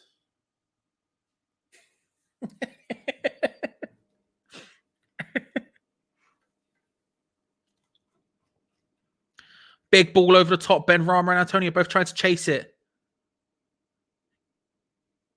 Free kick to West Ham in an incredibly advanced area. A yellow card coming out for Christensen. Ball was played over the top to towards Mikel Antonio. Ben Rama was there as well. Both streaming down towards the left corner flag. To be honest with you, it's just clumsy. Christensen just gets his legs tangled with Mikel Antonio. We are on the verge here. 30 seconds left. We will take as long as humanly possible to take this free kick.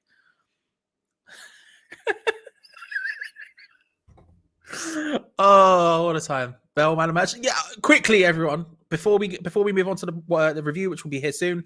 Who is your man of the match? Who is the Hammers chat man of the match?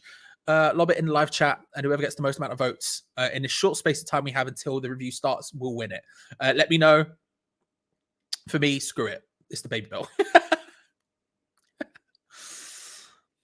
Oh, Ben Rama trying a little cheeky back heel through to Masuaku. Can't quite make it work.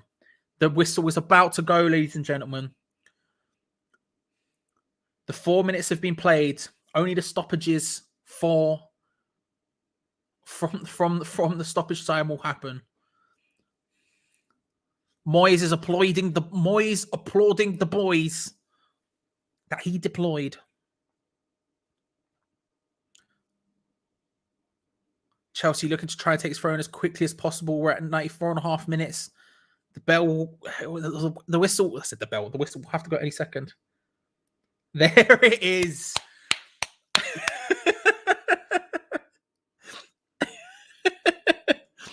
Oh, let's have a look at these. What we say, man of matches. Let's quickly have a look. Bowen. That's a fair shout. Bell. Bellingham, nice. Let's sign him for it. Bowen. Is Billy Bonds playing? No, but Bowen is apparently. How many said 5 at the back wouldn't work? Numpty, Steve coming in with an aggressive stance. Love that, Steve. You're a liar, but I love it. Chelsea's defense man of the match, Masuaku, F it. I respect it. Moyes is a god. Bowen. I'm happy to say it's Jared Bowen, to be fair. There you go. Jared Bowen is the Hammers chat man of the match. Congratulations, Jared Bowen. I thank you all for watching. Is the answer. Oh, you love to see it. You love to see it. Remember, we live with watch alongs every single match day. I am here doing it. Even today, where it's an early kickoff, and at the beginning of this, if you were here, you'll know how much I was just lost. I'm here every single match day. So make sure to subscribe, hit the bell icon to make sure you don't miss any of them, and come back, because these watch alongs are not possible without you, seeing as I'm sitting here by myself. I need the chat. I need you. So make sure to come back if you haven't already. We'll have a review in just a moment. Gio will be setting that up. The second I have the link, I will be spamming it in the chat, which I have now. So make sure when I spam this in the chat, you go click on it, have a grand old time enjoying what will ultimately be quite a banter review. So make sure to go and have a click on that. Enjoy yourselves. It has ended here. West Ham 3, Chelsea 2. With an unreal effort. The bell worked, ladies and gentlemen, as did Masuaku. Enjoy yourselves. Off to the review. And I will see you next time. Come on your eyes, all that good stuff. Thank you very much to Avis16, Ben, and E20 Zone TV as well for the donos. We genuinely appreciate it. Speak to you later, everyone. Enjoy the review. Bye.